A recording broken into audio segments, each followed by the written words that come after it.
giant. Oh, come on. Can't be that bad.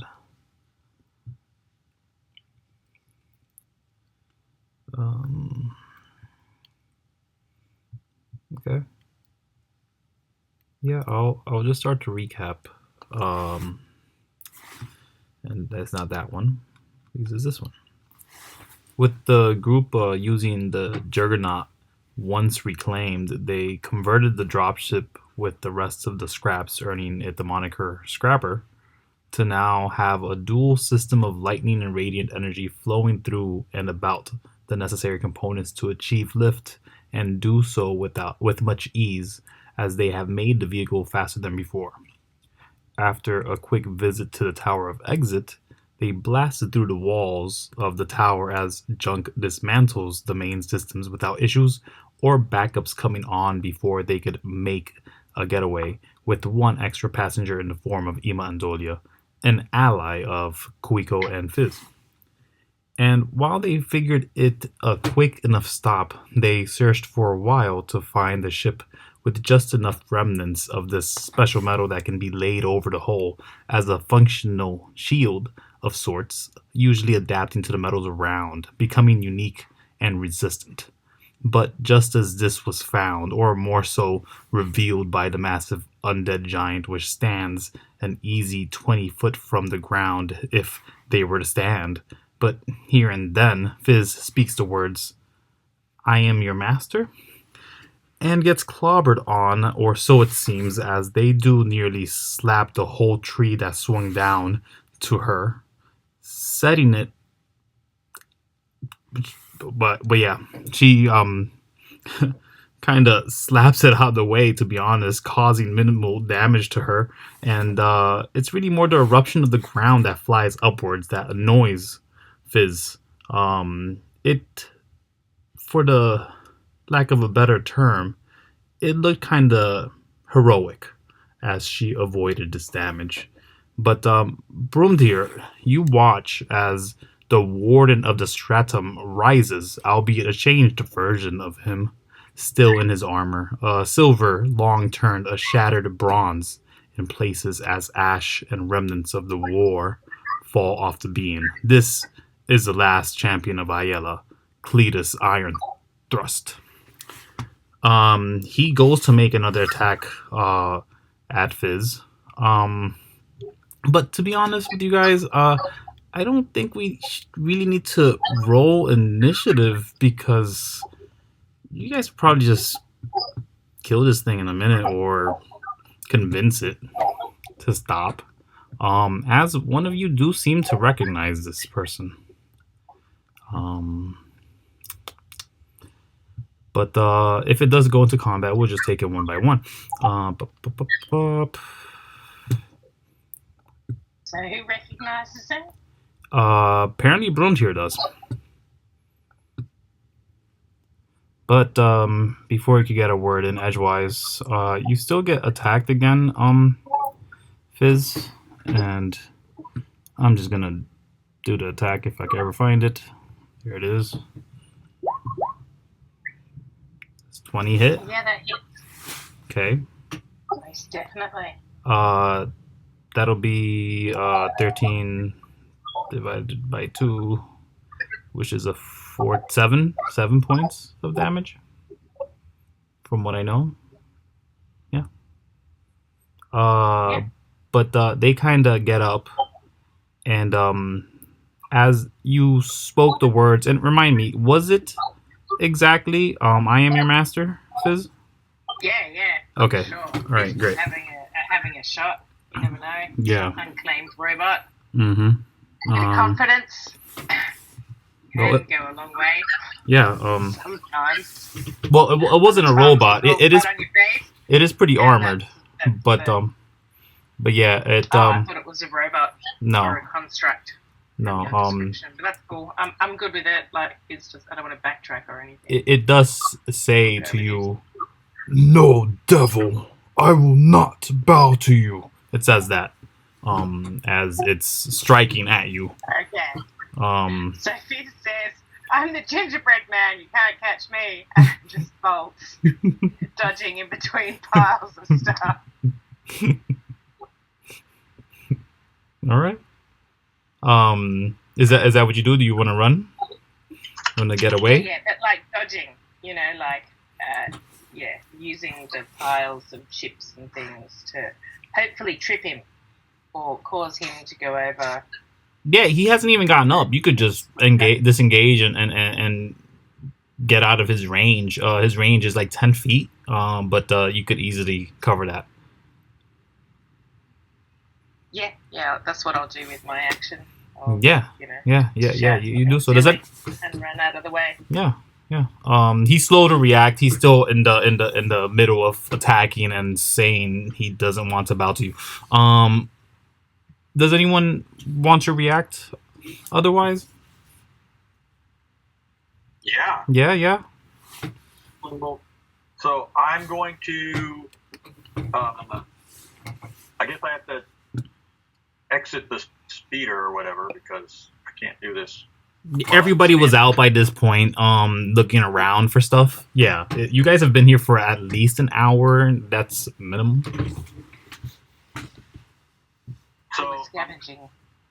So I'm going to use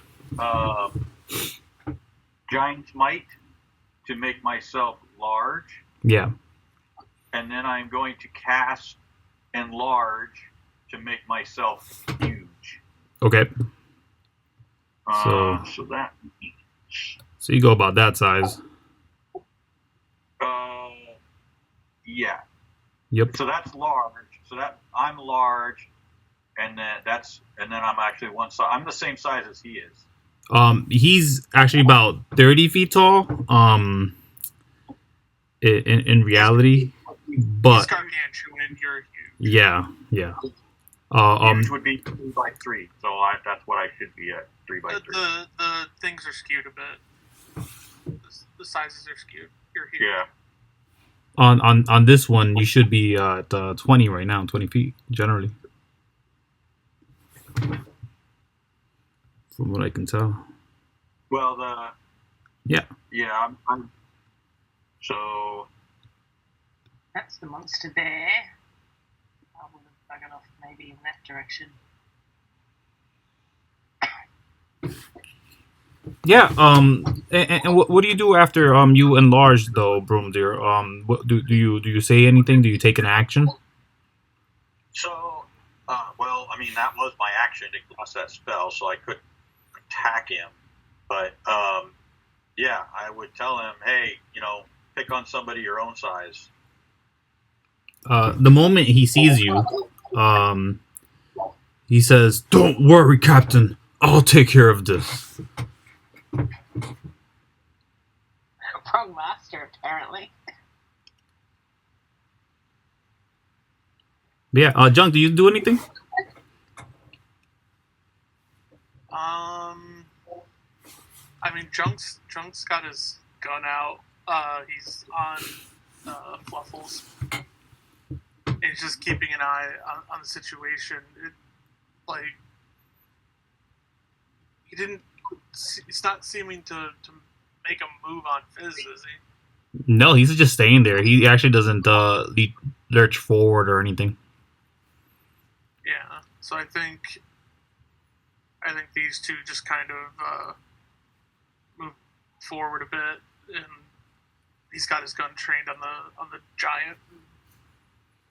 If anything continues in a hostile direction, he'll open fire. Okay.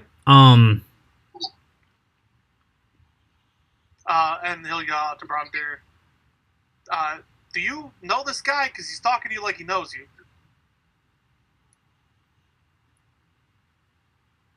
I mean, he looks like one of the Sentinels, but yeah, I haven't seen these guys in forever, so I mean, I can try to order him to stand down and see if that works. During that little conversation, he does grab a rock and lobs it at Fizz.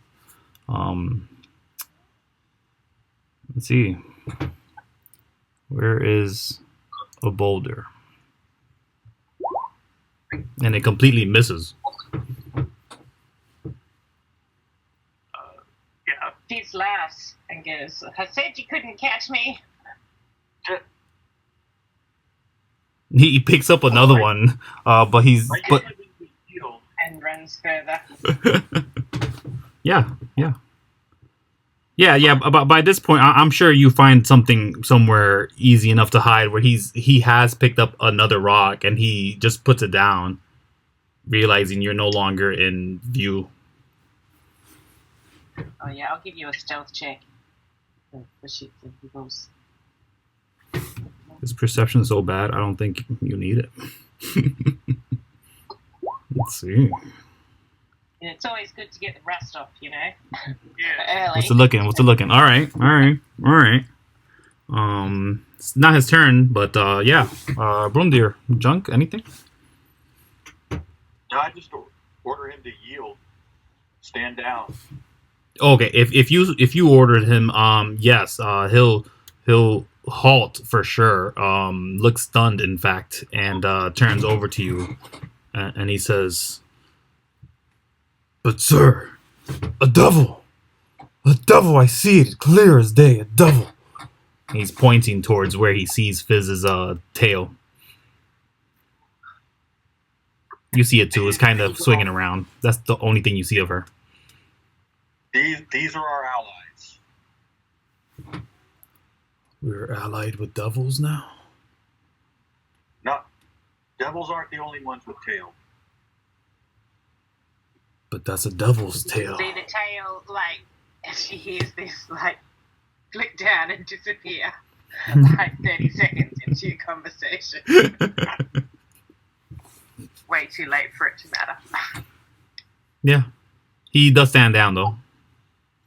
To that, you guys watch Kuiko get into literally the better of the vehicles with Furball and then flies towards the tower of exit.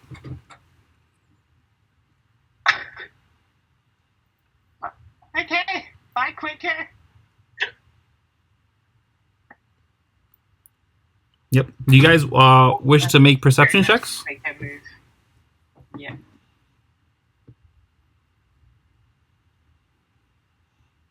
I mean, I'm paying attention to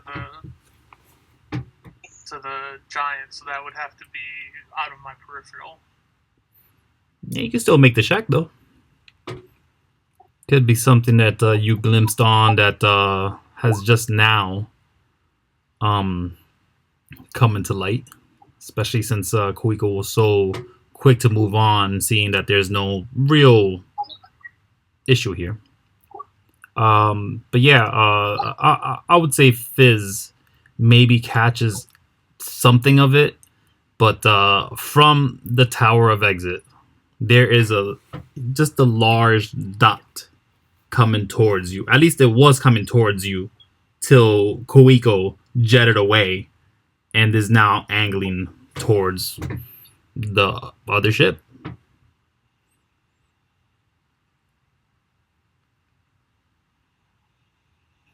So there's a ship coming from where we were. From Correct. from where you guys attacked the tower, yeah, specifically okay. from right overhead of that, and it diverted due to Kuiko's quick action. Okay, so is it chasing Kuiko? It seems to be headed towards Kuiko, and since you guys have just found the metal, you guys may have just been bought the time to implement it into your ships, and Okay. since she did grab the better one of them, is the one that doesn't need to be worked Yeah. on. Let's hope like hell that we don't kill him while he's not here. They'll be fine. They have Furball. Once I realise it's safe, I peek my head back out. Go, damn, why am I never the master? It continues to look your way, Face joke. but you can't tell if it's looking at you because it has very shallow eyes or lack thereof. It's more bone than anything right under that helmet. All right. Well, if that's the case, we're gonna need to do a quick patch job and get out of here. Yeah, I think this guy could be a good distraction. He could attack the gates while we fly over. He's willing to do what you want. Come there. Oh, sorry. Yeah. I mean, do we want to use him to go with us, or? That's right. Yeah. Okay. Let's. What do we need to do to make patch DM? This Think time this or rules. check. Yeah, it's up to you guys. It'd be. Well, it'd be you guys are proficient with tinkers, so you guys could do that. It'd just be for each of the ships, just to knock them out. Yeah. Okay, so 2. I hope my rolls start getting better soon. Yeah. Well, there we go. Starting to improve. Okay. And which ships are you guys specifically working on? We've only got the 2 left. Yeah. We could only Are- off are with the good these- one. Are these just for the small speeders? Is that what Yeah. this medal's for? Yeah, just to up their HP. Okay. Okay. If you guys did work on the bigger one, you'd get a bunch of other features as well. No, Or you guys it's just trying to move on as quick as possible. Yeah. No, just we trying got to the move time because Kuiko could be in trouble. Yeah. I think probably send out a communique to Kuiko with the telepathy once we get finished. Like, hey, we're patched up. We're going to be heading back, or we're going to continue forward. Okay. Catch up when you can. So we're doing the 3 ships, not the drop ship. And so that'll take just the 2 ships. oh, just 2. Pardon. The 2 words, yeah. So then, I don't have too many rolls then. What I'm looking at for okay, then let's see. Let's look at all the ships right quick. What's that for, Brom? Oh, because you were doing the tinkering, I thought I'd help out. No, we need you to command the big dude to storm the city for a distraction. I mean, there's plenty of devils there for him to kill. All right, yeah, let's go.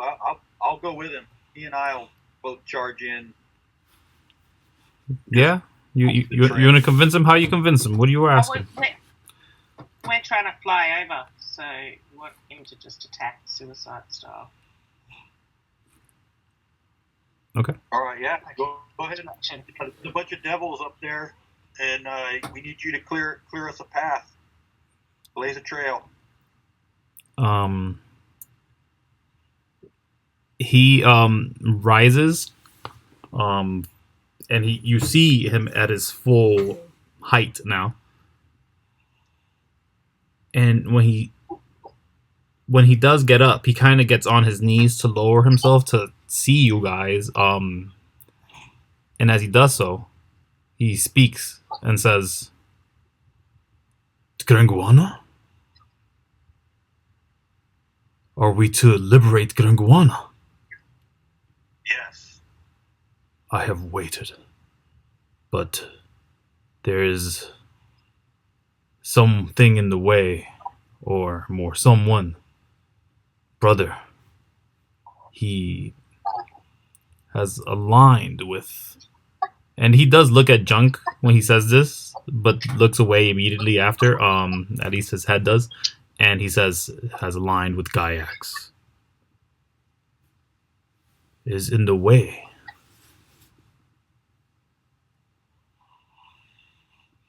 Well, that's why we're here, to take him out. He clenches his fist. We'll shoot him up and then you finish him off. He nods. Yeah. To free Renguana, I'll aid you, devil woman. You'll age me. He'll aid you. Oh, aid. That sounds vaguely disturbing. Not many women want to be aged. No. He spoke the wrong words there. Like, wait a sec. Yeah, no, it seems that he'll help you out.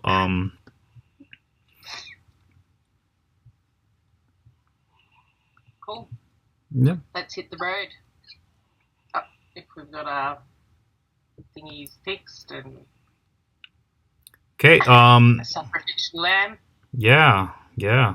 Yes. So I was looking at these rolls. One took a little more than an hour. The other one took under an hour. And one was about 2 hours. Just a little more than 2 hours to knock them all out. And you guys didn't want to touch the bigger ship, right? Yeah. Let me get a D100, please. Don't roll low, please. Nice. Okay. Middle of the range. At this point, where you guys are finishing up, and he does help you out a little bit, so it's under the hour. It becomes clear that, well, first of all, frantically, Kuiko messages you guys, lost them, and it's coming to you in a bit of a broken manner. Lost them, tried hiding. After you now is what you get. As it seems that there might be a range thing, or maybe just the magic of this area is really forcing the telepathic connection just to be strained. But as you guys are watching this, these couple of dots floating by coming towards you, there's a pair of them for sure, at least. They do approach, and they are getting closer. And they may be close enough to attack if you let them linger about too long. So do you guys just want to move on now, as these things are on your 6? Yeah, for sure. Who knows? We might be able to get them to attack whatever the next obstacle is. Yeah. The moment you guys decide to move on, this thing is not going to be able to catch up. But he does walk without you, like, as soon as you guys start moving, but he does not have the speed of these vehicles. Can he interfere if the things come up behind us? You want him to get in the way of them? Path? Yeah. Is that what we all want to agree on? Yeah, I'm with him. So he and I are both trudging along behind. All right. Really? So we leave one of the ships behind. Okay. So Are you we get leaving one of the ships behind? Well, you're not flying yet, so we don't have it. Yeah. So You didn't have a I thought you had an. you were the person flying it. Yeah. Yeah, that's why. That's why Fizz said the big ship. That's why Fizz said that we still needed you to fly, and he was the distraction, not both of you. Both of you running it, like, going into the city is a suicide mission, essentially. We just need him If for you the, go we in, just need him we for have the to save distraction. you. Okay. Yeah. All right. Then I will shrink back down and get on my ship. okay. So you all are going to Granguana. Well, Yeah. we have to go over it in order to get to the queen, so yeah. Okay. And you guys are commanding him, because he'll listen to a Silver Order, a Silver Knight's order, or ex Silver Knight's order, or I'm not sure. Bromduhr, are you currently a Silver Knight, or were you one? I was. Mm-hmm. Yes, I remember. Not yes. Yes. Mm-hmm. Okay. And you have that silver sash with the golden trim at the edge, which is very nice. He has something very similar to that. Of course, his is huge and drapes over most of his body, and you guys just thought it was like a bent ship, to be honest. But yeah, he'll distract these beings and buy you some more time. But you don't know how much time that'll be. Let me get another D100 to see. No. Let me get a D12, please. Just one from anybody. Want to do it, Brom? I'm on it. Okay. It's not great, but okay. Right. So that's in a not determined amount of time that neither I nor you guys know. But moving on to Grenguana, because that is behind you there. And if we're going to Grenguana, yes. Holy shit.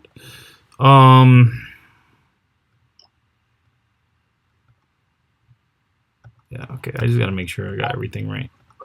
No, this isn't it. Because I want this. Okay. So yeah, you guys do meet a bit of a blockade first. And what this giant was telling you, their brother was in the way. Before you walk away, Bromduhr, he would tell you straight up, Big Brother is working with Gaiax. They won't just let you through. It'll be a rough way if you're gonna walk. And then he notices your ships. But you may have an easier time.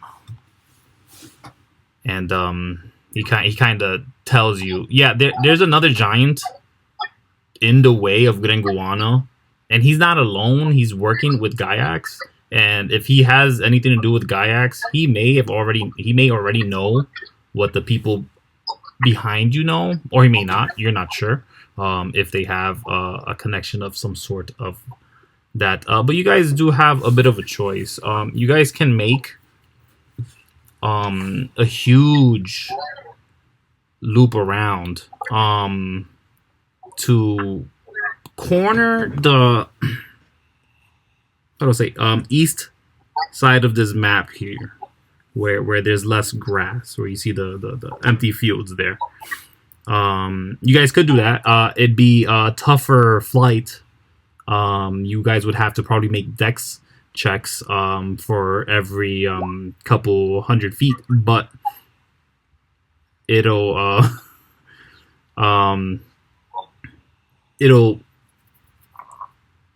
just be a harder ride, but definitely avoiding where, again, this giant has told you their brother is. Well, you guys just go straight ahead and catch the most amount of speed possible and just push on, or attack this, or destroy it, or any other thing in between or outside of that. It's really up to you. Straight forward. Shortest distance. George, this is just, yeah, straightforward. Shortest distance and fast as possible, or are we attacking as well as... I think as fast as possible until we run into something that gets in the way. Do we get a dash action in these ships? We do, don't we? Yeah, you could make 150 feet easily with the speedsters. On the other ship, and I'd have to look at it again, but I believe that one's nice too, because it does have 60 feet. Got 60 feet of movement.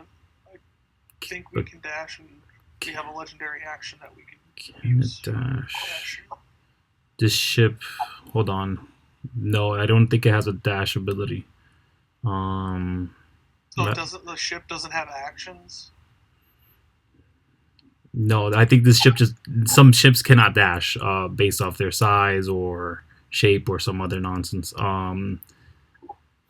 Well, we can legendary action dash. Well, do we have legendary action on it? We would have had to worked on the armor on it. Yeah, we have it. Did we work on the armor for it? The dropship? Yeah, that's what was done originally. That was what we did. Yeah, That was the base main level thing when we originally completed it, it came with legendary action, either laser burn or dash. Okay, no. So you guys had the choice to either or both go for the power or the armor. If you guys wanted to take armor in the field there, because you guys did have enough where the giant was, and put it on the dropship to get your legendary actions, you guys have more than enough for it. Well, you triggered the legendary action yourself. Yeah, no, I said that one on last game just because I didn't do the secret whistlers for some reason, and it was just easier for me, and I just did it for flavor just because. It was like just a quick one off. Like I even said it how I don't know how I'm doing this, says Alice, who did the legendary action. But yeah, if you guys do want it, you guys all you have to say is you guys take the time to do it. How much time? Again, it wouldn't take much more than an hour because you guys are already repaired the ship to near completion and you have it set up for it. It'd only be more than an hour if we took an hour because we all thought that we had that movement. Oh, bugger. Yeah. Someone else better roll. It'll take us twice as long. I crit failed on my Tinker's tools. Well, I mean, you did technically 2 rolls, so. Sorry? I said you did technically 2 rolls for the other ships, so I can do. Oh, you always take the first. Oh, I don't know how you do the blacked out thing, but yeah, I always take the first number unless I have advantage or disadvantage to choose between the numbers. No, it means you worked on 2 of them specifically. Yeah, you did 2 rolls. I only did 1, so I could take my time. Oh, okay, good. Ship. Yeah, great. You do that. Not any better. So it took a little longer than an hour, but it did get done, and the ships did not arrive to you at that point. Again, they were on the way, but they probably would have attacked. Let me check something. Okay. No. Let me check something very quick. If they attacked when we were back there, then we would have had. He would have, yeah. That's what I'm saying. But I want to see how much forward he would have gone versus how far they would have made versus how much Kuiko has given you. Yeah. I'd say you guys would have heard attacking, but it would have been made towards the giant who was already lobbing rocks at them. Although missing every single one of them, but he was already beginning his assault on them. But yeah, you guys may use your legendary actions for sure. So you could definitely use that dash from the legendary actions to push on from there for sure. If you guys wanted to do that, you just gotta ensure to do it after someone else's turn. It doesn't matter whose turn it is. But why can't I do this? So with the dash, the big ship only gets 120 feet per turn using the dash, just as an FYI. Well, are we going to turn around and kill the thing behind us now that the monster's attacking it and it's so close? Before we move on to this tower thing? Do you want to? Or do we just let the monster, just let the guard work it as much as he can until he is gone, and then hopefully he weakened it enough for us to take it down? Okay. If you guys, let's keep going. We'll get to this bit. And then I reckon we let the big ship go ahead of us and get, a sort of a turn ahead and then take some of the fire and then we zoom up so that when we're directly over, okay, got the big ship for protection. Does that sound good, tactically? Yeah. I'll as like we get everything fixed and I see like the big button glow up as the ship gets started and Alice is driving, I'm gonna point to it and tell her this button, this is the get out of hell, this is get the fuck out of here button, okay? All right. It takes at least 6 seconds to recharge. So when we need it, use it. I might need to be shooting stuff, so. Who do you tell this to? Alice. Oh, okay. Which button and what does that button do? It's a big blue button. It's now a light. That's the get the fuck out of here button. Yeah. Okay? It's going to give us a little extra boost. It's not a big boost, but it takes about 6 seconds to recharge. Okay? So once it's used, it's going to take a little bit to get back up. Oh, yeah, you're the navigator. You get to press it. You are, to be honest, you're going to control the ship, Junk, so it's all yours. Alice is just... It's just C3POing over here. I'm not gonna lie, but do make sure to give yourself. Okay, you know what? You know what? I'm going to then, in that case, when we start flying over the thing, I'm going to instruct. I'm going to instruct Fluffles to press the button because I might need to shoot shit. Yeah. Again, remember that the navigator. Is a fairly simple command. The navigator is there to point at the stuff, and if you happen to shoot at it while you're pointing at him, you're good. But yeah, you're gonna have full navigation on the dropship itself, and make sure to add that 9960. That 60 is the that extra metal coverage, that extra HP, that shielding. That's what gives you the resistances on those damages. But yeah. So you guys want to go as far as possible, as fast as possible, as soon as possible, past this bit of a tower. So, yes and no. We want to let the big ship get ahead of us two little ships. Yeah. And then we want to catch up to it just as it's sort of coming up to the tower. Okay. So I'll give you guys the dimensions of this area because, again, as we are in the underworld, everything is not as it seems on that world map. It is a lot of caverns. Sometimes you see stalagmites that are nearly 90 feet tall. You see stalactites that have broken already, and they are still massive. I'm talking mountain or sometimes hill-sized, just upside down. And yeah, it seems to always have this fog, this rain feel, this aura that is reminiscent to the radiation that you could find out in the overworld. But over here, it's non-invasive. And as it does open up here, you can see that clearly. You have 500 feet to go up as high as you want.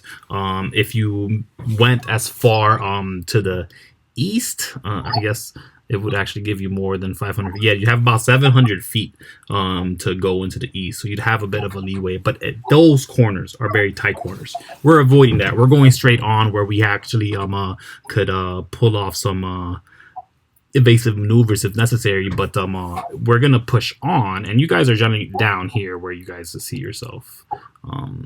Just position yourself to the way you're gonna do it. And obviously knock out two of the ships because there are too many there. So, Fizz is red. How many hit points does this one have? Well, all of them should be repaired fully by this point. Just give me a number so I can pop it in. If the speedsters are 80 and then 50 of the damage threshold HP. Oh, so you have to make over 50 hit points before they start to take damage. And at the loss of the 50 hit points of that damage threshold, you lose your reduction in damage.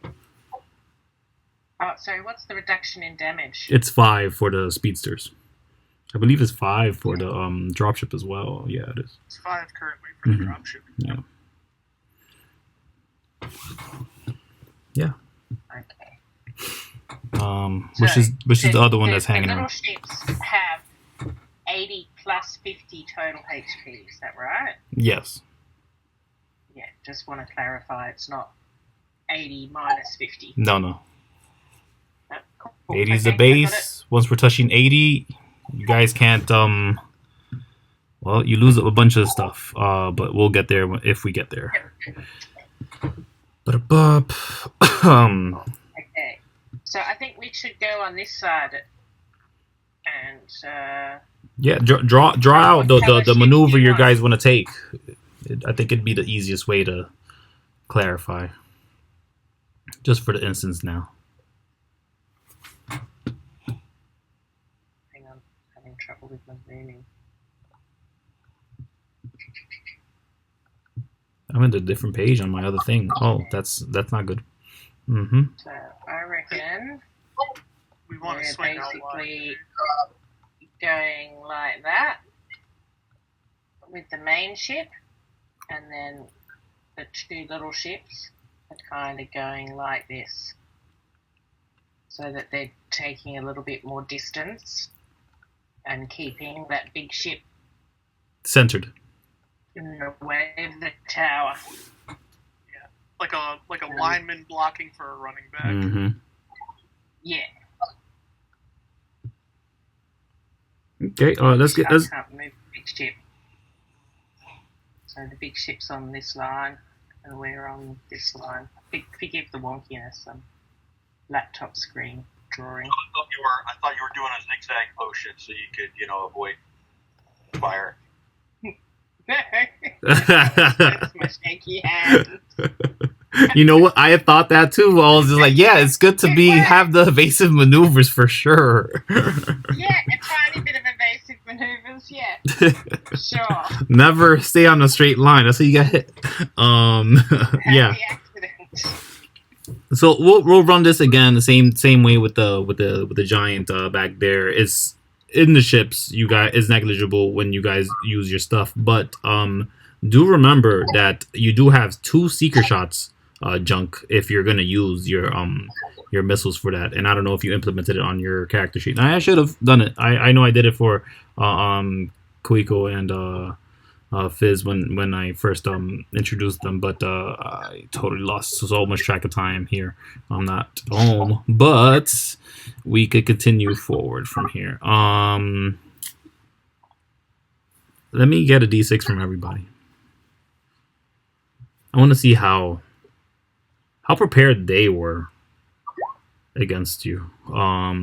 Obviously, rolling high is great for you. All Yeah. fives, Yeah. let's go. Oh yeah. Okay, so I'm gonna reposition. They're not gonna. I gotta justify it. They would have. Okay. You'll see them sooner. One of them is still gonna be there. I will reveal.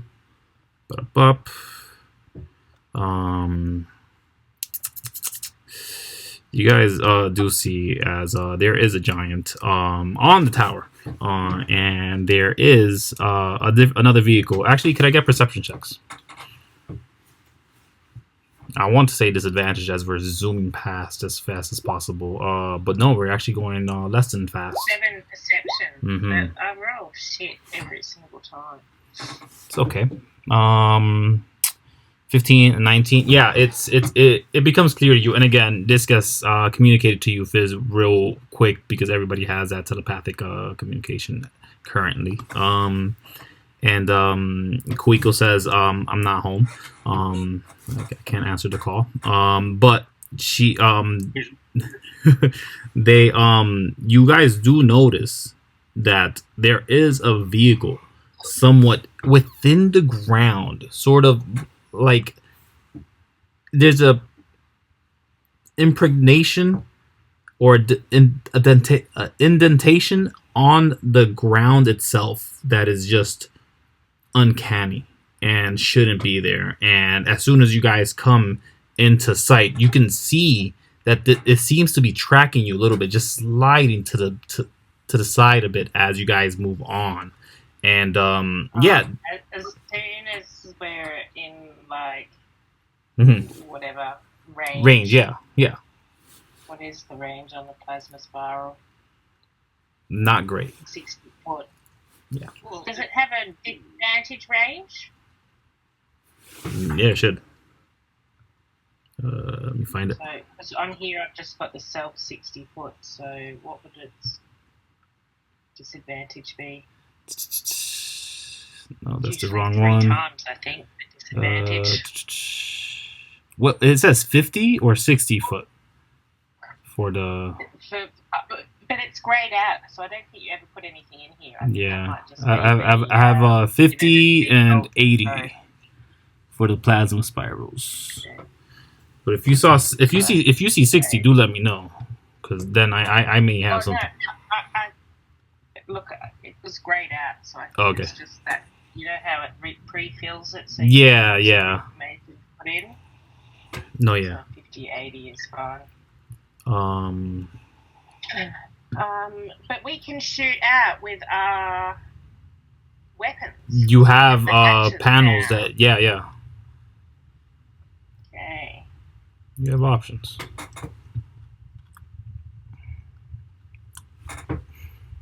Oh, the crossbow does 80, 320. Okay.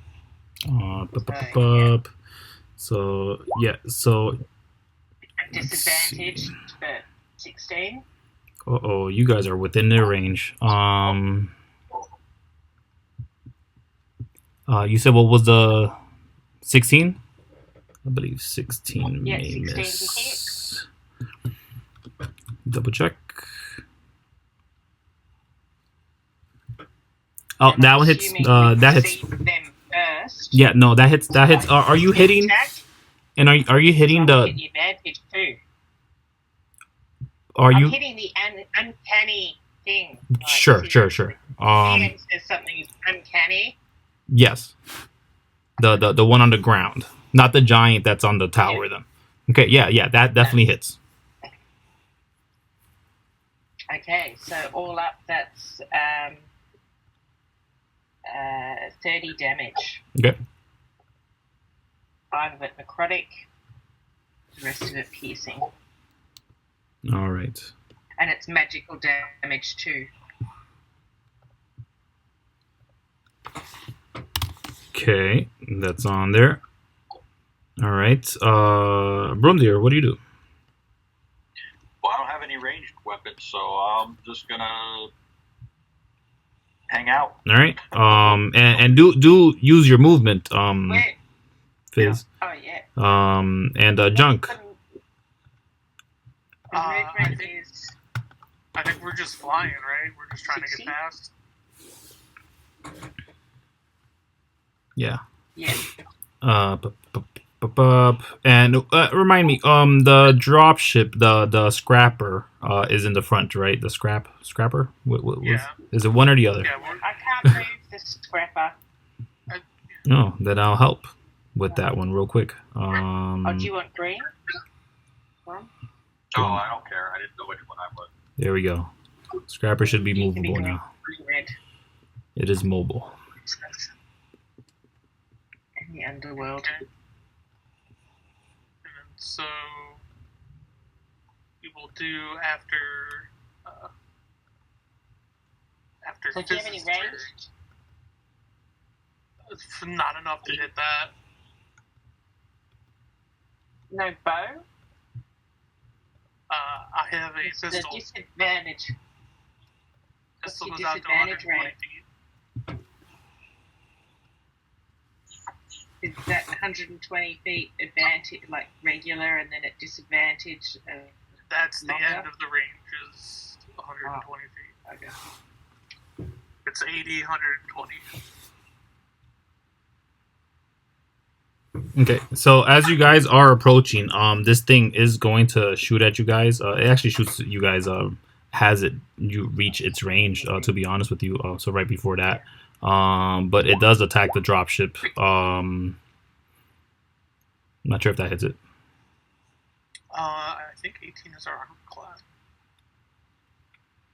18 is the armor class. So that just completely misses. And then we have this thing over here who is gonna do some nastiness. And I don't know, because that's the first move it'll do, and it's just gonna guesstimate. Can it? Yeah, you guys are in trouble.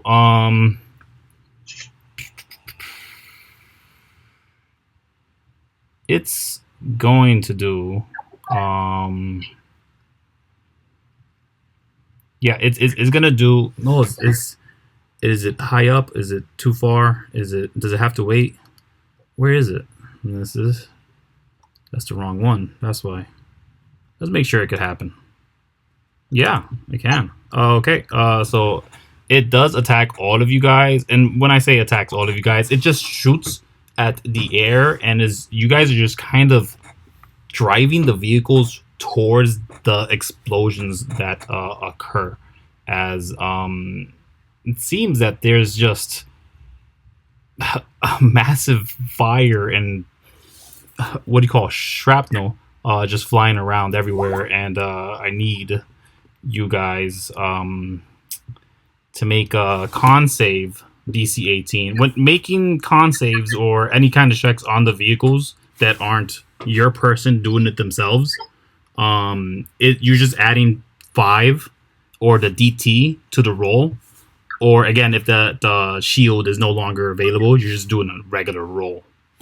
We just add 5. Add 5 as long as you have your damage threshold. Yes.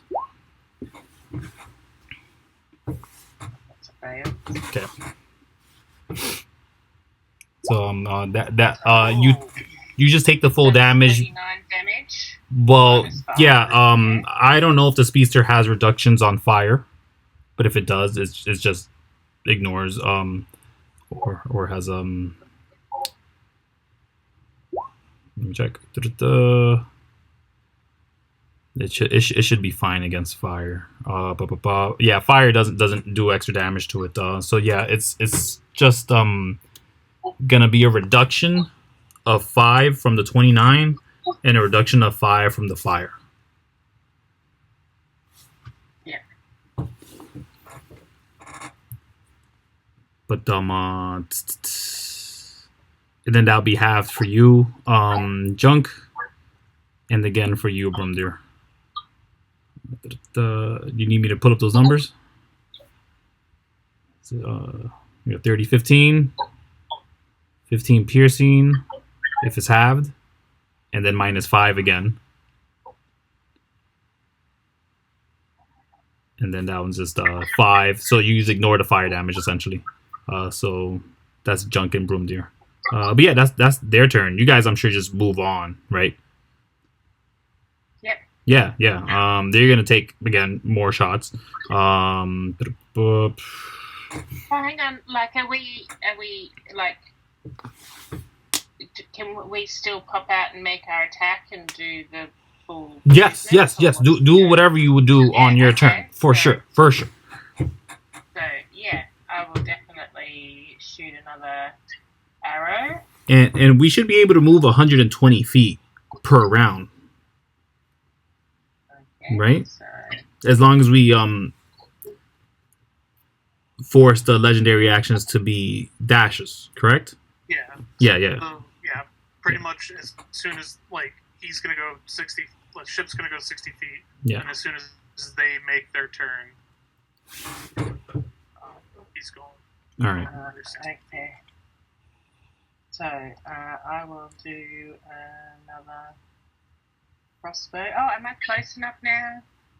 Oh, not really. I'm never going to be close enough to do the spiral thing on this trajectory.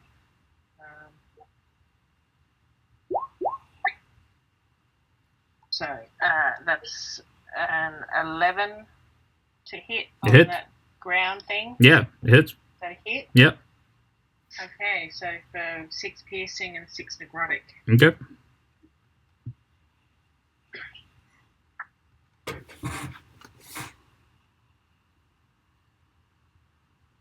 Would I add sneaking? Well, can I? Do I have advantage? As long as I have advantage, in which case it will be 23 to hit. If it's prone... We don't have disadvantage. Oh, it is prone-ish, though. So it's up to you. 12 sneak if DM allows it. No, yeah, it is prone. So kind of hiding behind the other ship. that's what I'm saying. I'm like you it isn't expecting you specifically to shoot at it, but it is prone, so it is kind of You actually don't balanced want out. it to be prone. Yeah. Yeah. It's up to you. It's totally your call. No, it's big enough that you guys can hit it without disadvantage, but it's that sneak and then that prone, the combination just doesn't work. Do a sneak? Do you want me to do a stealth? No. It wouldn't make sense. One? It wouldn't make sense either way. But I just wanted to make sure that we weren't cheating you off at 100%. That's fine. Yeah, I don't mind. yeah, but it takes the damage. It takes a good amount of it. Yeah. It's just taking all the damage that you're delivering. But yeah, who else is gonna attack it? Junk, are you in range now? I will never be in range. Oh, okay. And neither will the ship. Okay, I am so sorry. It would have been if that roll wasn't so that D100 wasn't so good. But then also it would have been closer to you and done a lot more damage, which is not what you guys want. But instead, it's just gonna focus on the bigger ship that it does see. It's just gonna do the one attack against that one ship, and that is 18 to hit. That just hit. Okay, that is 26 piercing and 9 necrotic, and that can't be knocked prone, so it doesn't matter. It's an airship. You have to lose DT before that. So do we take the full damage on that? No. You remove -5 always, unless is one of those excluding things. So I think Radiant and Cold for the Gaiax dropship, maybe. Not sure. Yeah. Radiant, Cold. Mm-hmm. Acid and cold. Acid. Yeah. So yeah. So remove the 5 from that, definitely. From both of them. 25. They're gonna attack as well. Who are they gonna attack? Are they gonna attack everybody? I'm not sure. Let's double check. You guys within range now?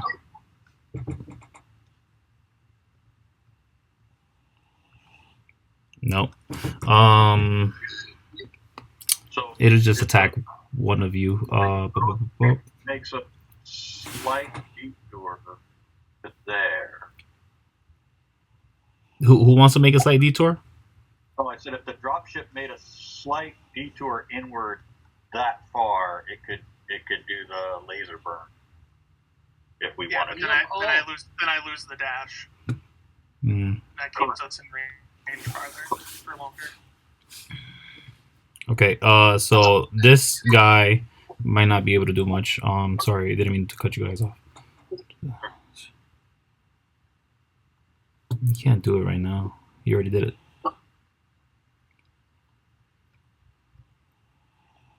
He has nothing.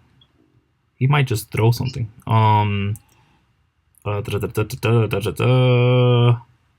Yeah. You have this. This is still too far.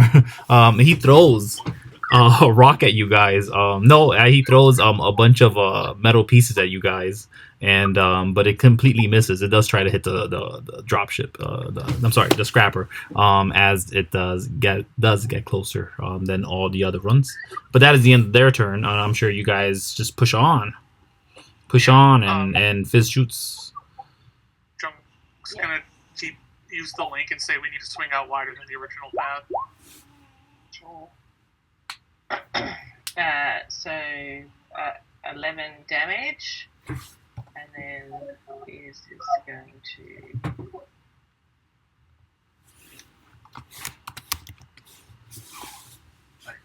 there. Okay. Yeah, this thing's taking a bit of a beating, but you still see it trying to turn and just shoot this massive. It kind of just looks like it's just a huge ballista coming at you. We don't want to be too close together. I think he's got an area effect weapon he's hanging out to use, I reckon. One that got us the first time. Let's try and be a little bit further apart. Yeah, would someone roll a d6 for me?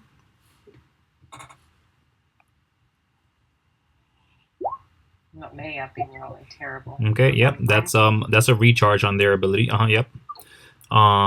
So then they get to do that area effect because it is still within range. It's the only attack they can do. So when we roll, my numbers is always good for us, isn't it, DM? We didn't just roll you a great number, did we? It was just this is a recharge for the weapon. So yeah, we For our rolled weapon. For the bad guy's weapon. Yeah. Well, surely that would be like you. Oh, okay. No, yeah, on a 5 or 6, I get the recharge back. That's the only time the high rolls are good for me. Why would I roll? You should roll those. Yeah, like that's a bit slack. I'm If we roll a 6, we should get something good happening for us. Yeah, you guys get the anti-dragon pulsar. For him, for the enemy. No, it's for you. you He's get giving it to it. you guys. It's coming to your face, right? Like, No, yeah, if that's to your attack. We shouldn't be. Yeah, that's your creature. That's not. Wasting our good rolls on your. Yeah. All right. Anyway. I do apologize. Recharges happen on 5 and 6s. But Maybe you should roll them so but that we don't know. fine. I'll roll them. I'll roll them over here and call it a 6. Always. No, I'm joking. Yeah, you could dodge that. For the most part. So yeah, you. Plus 6. This is just horrible damage. So it's heavy reductions on that.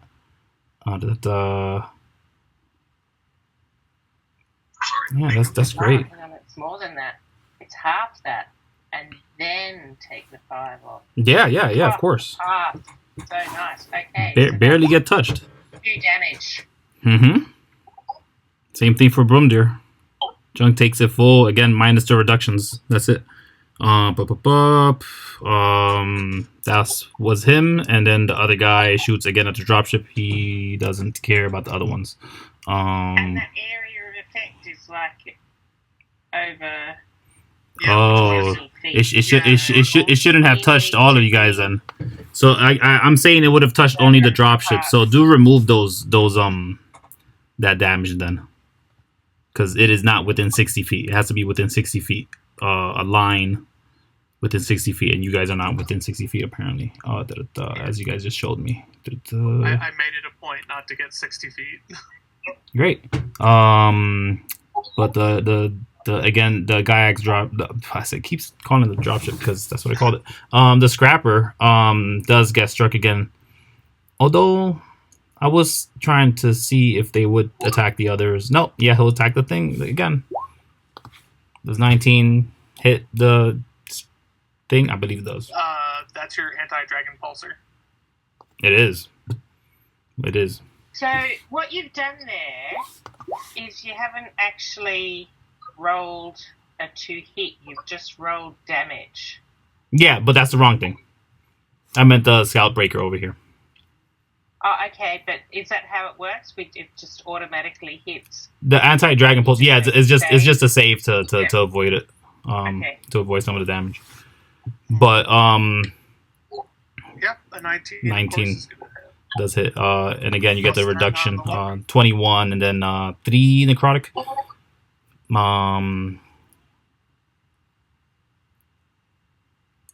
But oh, he's reloading though. So he can't fire 21 twice. and So 23. he's screwed there. You guys watch as the shield goes down on the dropship. Oh, yeah. I also cheated though because he's firing more than he has to. So he's not going to be able to attack you twice in a row.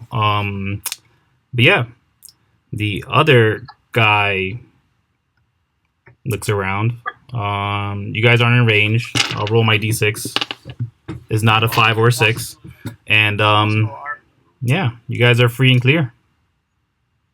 Well, yeah, he just did his attack, so. Yeah, no, he's not going to be able to do it on the next one at all. That's what I'm saying. Right. You guys are free and clear. He does not have range other than that one weapon. The other vehicle did all his shots. In fact, more than necessary. And by the time you're out of range, that one extra last shot would have been it, and that's it. But you guys are out of this. Okay.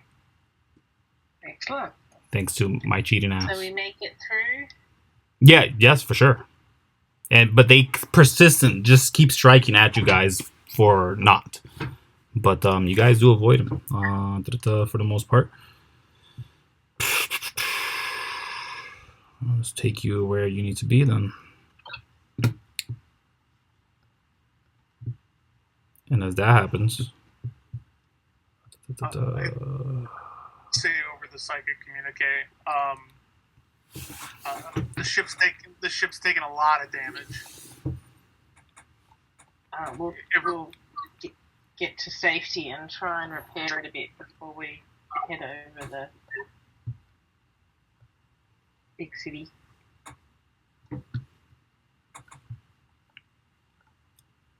So yeah, I'm gonna just reveal this stuff here. So I'm pretty close to my threshold as well.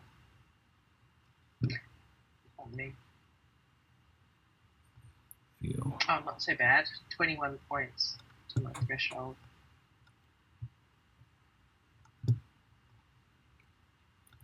Okay. Just doing some stuff right here in the background. Don't mind me. Take you guys to it now. And it's about 2-3 hours after seeing these ships. Well, I said the ships. Seeing these what do you call them? This tower in the way of Grenguana and this apparently brother of a giant. But you guys do eventually come to notice this. The entrance of Grenguana, from what you can surmise on the map, is something that is kind of a chokehold. So before we get to Grenguana, we want to find somewhere reasonably secure to set down and maybe make some repairs. Okay. And maybe have a long rest, because this would have been a while. We've been travelling and we fought and we scavenged and we spent a couple of hours fixing our... Yeah, you guys are about 6-7 hours at this point of traveling on the ships. To be honest, almost straight ahead towards Grenguana. But you guys do see ample locations to stop and rest before you see this. But you guys do spot the entrance to Grenguana, and it is heavily crowded with train devils. But train devils are kind of nothing compared to the things you guys just witnessed. At least from what you know. Okay, so before we get here, can we make some repairs to the ships? Yeah. Roll D100. I want to see how much spare you guys would have had.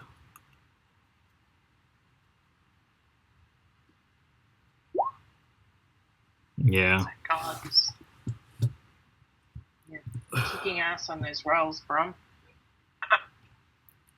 So I'm looking at the ship right now. Combat or anything where I actually, need a success. So I say you guys have a total of 40 hit points to put in total into any ships that you need to put it into. That's DT only. If you took any hit points that are out of the DT, it will not be able to be fixed with this.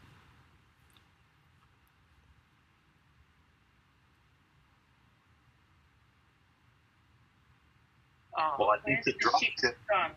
Yeah, I had them on my token. Oh, bring him over. Yeah, Junk's like, full shields are gone on that ship. Yeah, we've got 50 hit points. I think from memory I still had like 20 of my 50 hit points. And how many did you lose on the big ship? All of them, all 60. Sorry, not the big ship, the other Brom, how many did you lose? It was half, so it was like was it So you're down 14? to like 25 bonus hit points. Yep. Okay. I reckon we chuck them all on the big ship. Yep. That's what I'm thinking. Yeah. Okay. Take them all. Alright. Take some time. Rearmor the ship. Are you guys gonna do a part of your long rest? Yep. I am. Yeah. Might as well. Yeah. Okay. Do me a favor. I'm gonna take you guys back to the map, but I want you guys to tell me where exactly you long rest, just for my. Where did we come at on that? Looking There at are ever not so random encounters. That one was definitely not random. It was in the way. But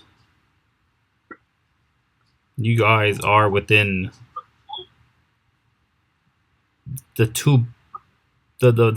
four front hexagons in front of Grenguana. You guys could just camp out anywhere there. Obviously, the further to the west, the further away from the people who were just lobbing rocks and whatever napalm was flying at you.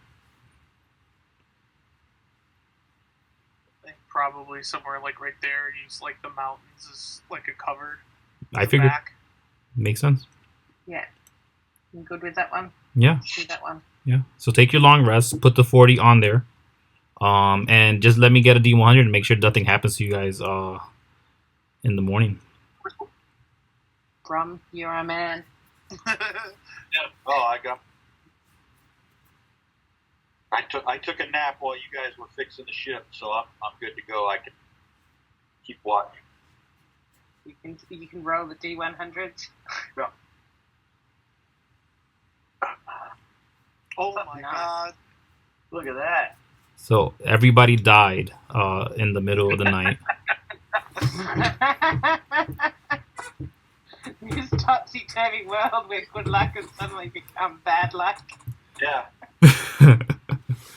No, yeah, you guys have your long rest. Do refill whatever you need to refill. Take off a ration. And yeah. I think someone's feeding me, so someone take off too. Someone's feeding you. There's no more good berries. Oh. My pouch burned all my rations. Right. Yeah. Oh yeah. Remember, Junk offered you rations. Yeah, and I said you keep hold of them. Yes. Yeah. Because otherwise I'll set fire. Yeah, Junk will go ahead and reach in and pull out his ration for you. Thanks.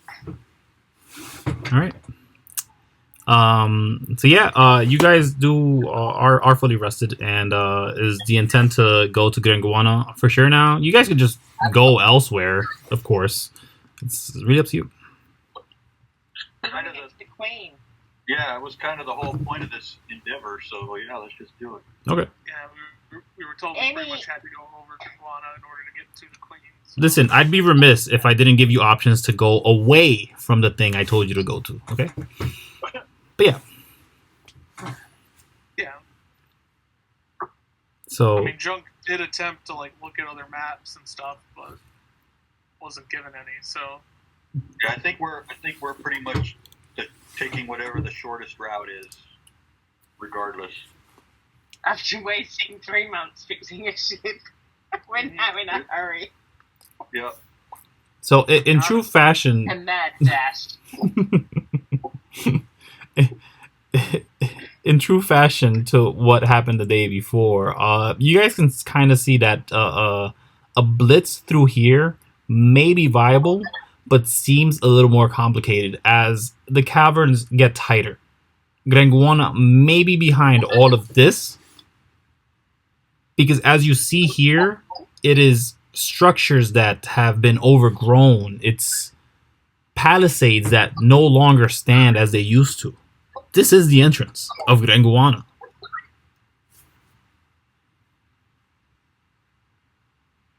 So we want to go. Are we trying to get to here, or are we going like this way? I mean, are we trying to go this We're way? trying to go over it. Yep. We're not trying to go through anything. We're Are trying to you go saying over that it. there's no way over? We have to like go in through maybe that cavern or something? What? No, yeah, of Or course. You guys can definitely is go it just over. The only thing is, the ceiling doesn't go higher than 250 feet, maybe from what you can tell here. The lowest it goes is probably, yeah. So you do have about 120 feet at the highest degree of space. lowest? At the highest degree of space between the top and the I bottom. thought you said it was Yeah, between the top and the bottom. 250 was- I almost mentioned sea levels here. I was like, you guys are above sea. Oh wait, we're underground though. So I was gonna go in depth there, and I can't. So now I have to tell you what your dimensions are proper. But yeah, you guys have about 120 from the top to the bottom. It is jagged from the bottom. It is jagged at the top. The sides, the flanks, they look kind of odd, but they spread out a little more. So you guys do see space and avenues around, and it doesn't seem completely tight. It just seems slightly tight. Flying and maneuvering past it should be easy enough, but you know these are flying creatures. You guys see them with wings flying about, traveling. They control all of this area. They seem to Okay. I don't know if I showed them to you guys. These things are actual devils, right? These are crane devils. Yes. Okay. So I reckon that we fly through and I sort of go at the front and say we're representatives of Gravelax if anyone tries to stop us. Is Gravelax the name of the bad dude? Or is For that the guy for the the Dr. Seuss poor Kathy? you mean the Gaiax, right? Is that who you mean? Yeah. No, Yes. Gaiax is the one who controls the robotic ones, the cybernetic ones, from you can tell. But he's like a big bad guy in the area, isn't he?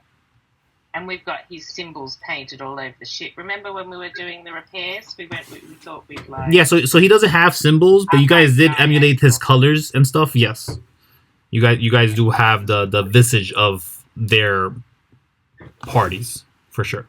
I reckon we just fly through with confidence, and if anyone asks, we'll have a go at talking before we.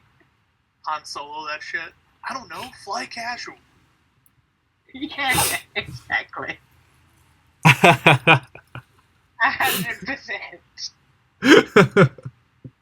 I was nervous before this game of this very exact scenario. Yeah, let's go for it.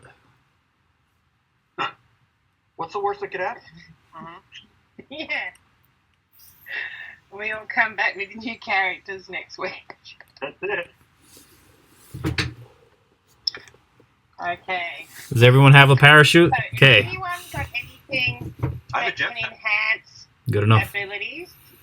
Yeah, we've got alternate means, all of us of transport. I do not have any abilities.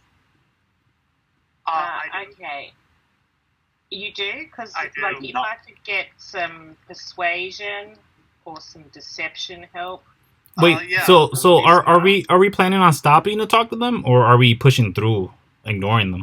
So if they can fly, right? So Yeah. if they fly and go, who the hell are you? We'll be like, we're just, Gravelax's guys. We've got to move through here. It's up to you. You can let us through or we'll kill you all.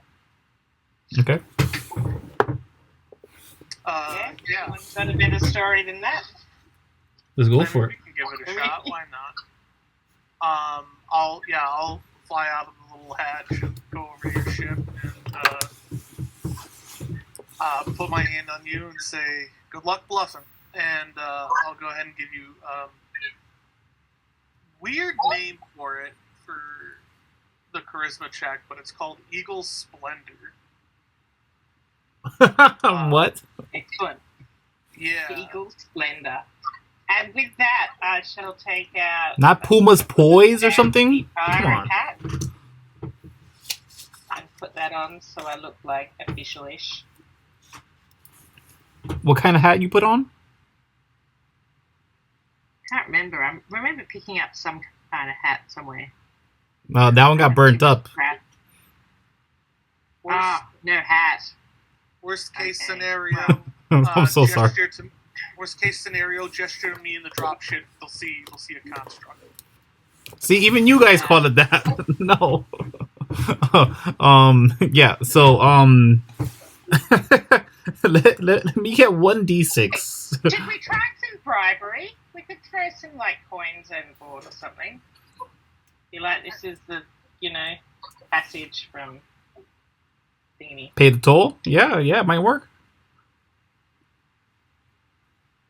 Do you want to have a bag ready to toss at somebody? I mean, if you're gonna go for bluffing, like, or intimidation or whatever, like, you have the advantage. Yeah, okay, let's go. Okay, we start flying through with confidence and solo-like. Yes. Fly casual. Yeah. Yeah, so fly up, yeah. Take me, Where are we? you guys making your way to Grenguana. Anywhere there is Grenguana. Okay. I'll go in the front because I can speak Infernal. Yeah, And we don't I'll need have to- advantage anyway on something regular, don't I? Yeah, They're naturally don't- charmed by me. we don't need to dash or anything. Doing the whole casual fly. Okay. Oh no, you give me advantage, and they have disadvantage on persuasion. Nice. Okay, cool. This should work. Sorry? Is that triple advantage? No, because you can't have double advantage, right? But No, you cannot. what I have is I have advantage, and one of my items gives fiends disadvantage. So you can't have double advantage, but I can have advantage and they can have a disadvantage, Ah, There you go. which gives, in effect, double. Well, what? Quadruple your chances or what have you. But we're still flying. Okay. Yeah, we're still flying flying. casual, This is just like we're- when the time comes. Yeah, still flying and solo like. Okay. Yeah, you guys notice 3 things. But I'd also like insight checks from all of you. Alice will roll one as well. Or more she isn't, because I'm lazy. And I'm just gonna continue saying. They don't seem to notice you for a while, and then when you guys do arrive, generally around where the border is, which is just where the greens kind of start, they seem to be alerted. Some of them raise their necks and look up. A lot of them do. Some start rising to the air and follow, but they cannot catch up to you. You guys are moving casual like and pacing in a manner without direct intent to attack. This to the Crane Devils comes off as they mean no harm.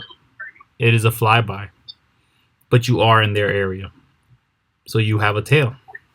I'm gonna walk over to the. I said I'm gonna walk over. I'm gonna go over to the other map, just so that we can properly understand where we're at. Yes, it is ready. This one is here.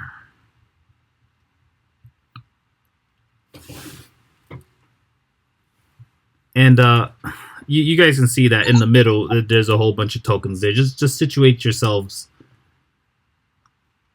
in the way you'd believe would be knock out whatever is not there. I'll give you access to the dropship in a second, because I guarantee you I don't have it.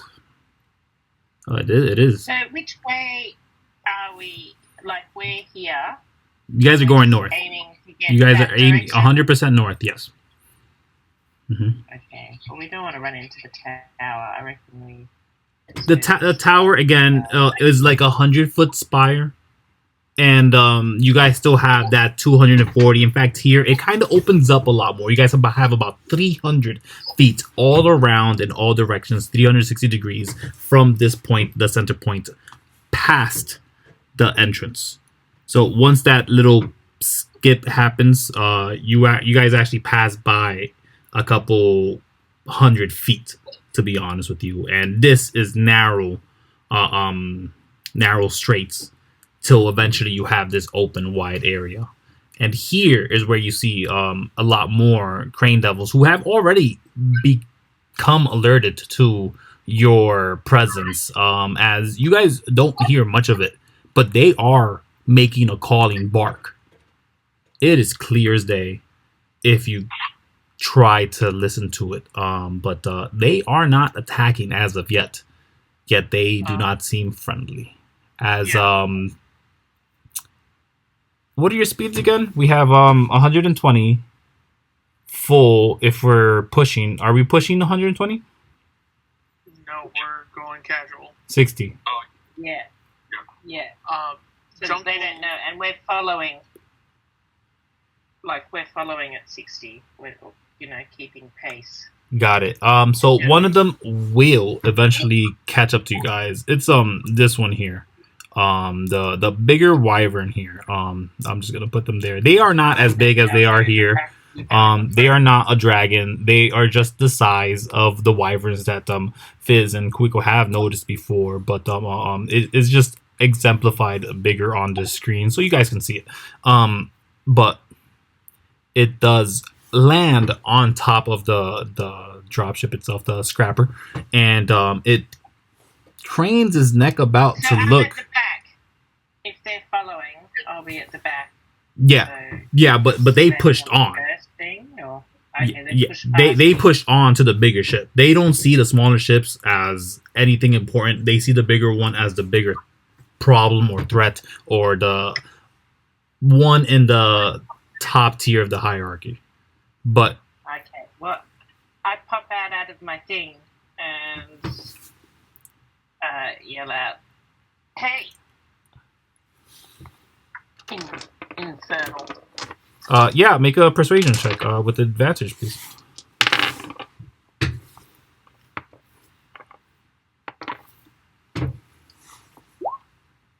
Nice. 18. As it lands on the ship itself, the devil looks to either try to start testing with its mouth on the ship, or try to check the boundary, see how alive it is or how interactive it can be. If it'll get stressed just if it scratches. You can see it kind of does that, but as soon as you say "hey," it halts, turns over to you. It seems seems confused by your quick response to it, and does hop off to go over to you, and it seems to just be flying next to you. It doesn't say anything, but does have its eyes directly in front of you, and if you have that gun port or open, it can see you. Otherwise, I don't think it would have heard you. Yeah, I would have opened the gun port and shouted out. Mhm. And I say, "Nice place you got here."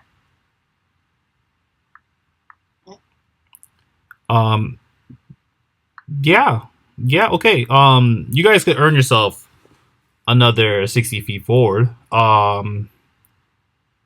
As you seem to now have a bit of a, at least for what it looks like to a lot of the crane devils, an escort. And as this Okay. larger than a regular crane devil, kind of cocks its head to you. It gives you half a smile. You see the gnarly teeth and the spit. All this saliva just fly out as you guys are kind of zooming past. It's in relatively fast speeds, to be honest with you, as it flaps its wings every single time just to keep pace with where you are. And it says, "Who are you?" Fizz. "What do you want?" We're just passing through, doing a bit of sightseeing. First time in the underworld. Fascinating place. Underworld.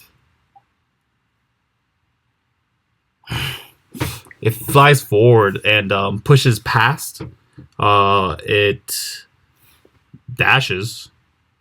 And yeah, give yourselves an extra 60 feet on top of that. And I mean all of you collectively, just push on.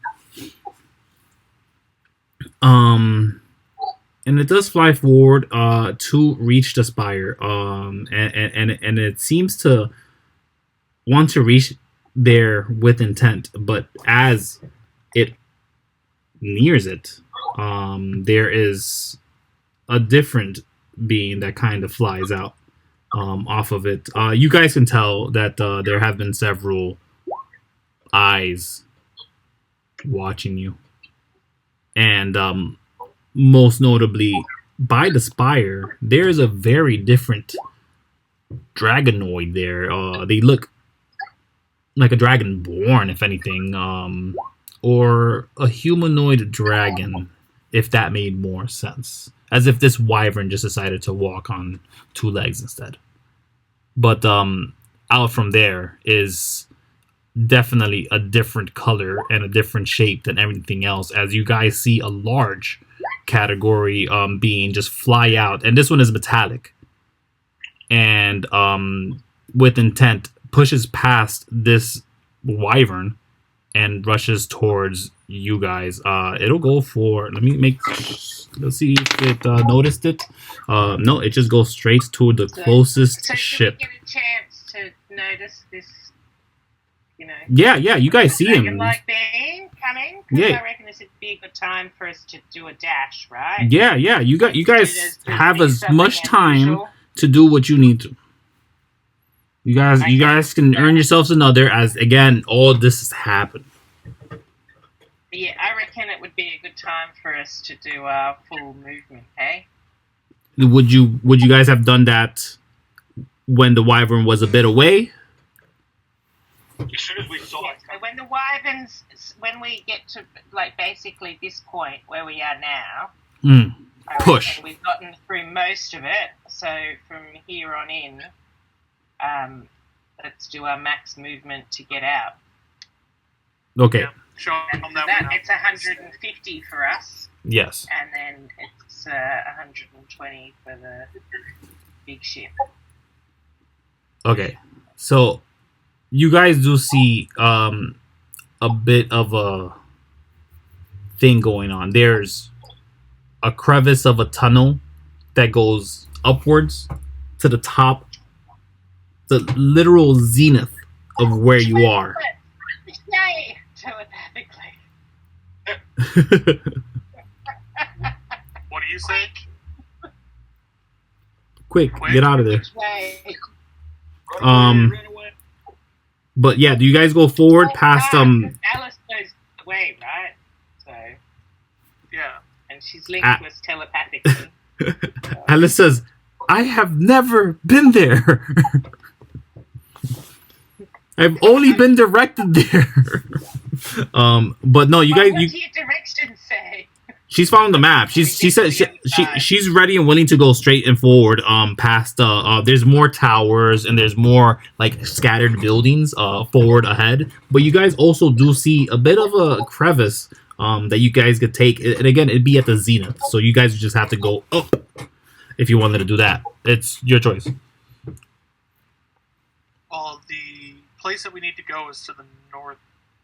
Yeah, it's not up, So, but definitely it's north.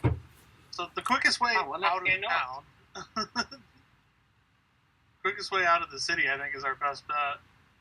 Yep. That's towards the Red Queen, right? We don't want to go up this strange crevice that we don't know what leads. Yeah. We want to go Could to be the like other side of the town. Yeah. Okay, we keep going across Be a the town pit with like towards 1,000 the north. Yeah, chain devils or max something. speed. Literally. Did we move again? No, I'm just putting them So closer. basically we're at the edge. Yeah. No, keep him there. Keep him there so I could Oh, mess about. I lost them. I lost me in the dark. It happens. Okay. We're in the dark. I'm afraid of the dark. Oh, there we go. Found Let me just copy this right here. It's you guys right here. Copy. it. This looks ominous. Boop, boop, boop, boop. Let me see where we're gonna land, cause I don't know. Oh, it's right here. So are they all flying at the same speed? That they've all... No. Everything's got its own speed. I'll break it down now, cause as you guys are moving fast, we're gonna roll initiative.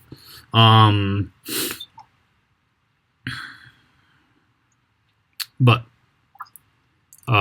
you guys do see that there is more of the way out, and it does open up more. You guys just have to get past this. You guys are generally right on this tower as all this happens, as a couple things do occur.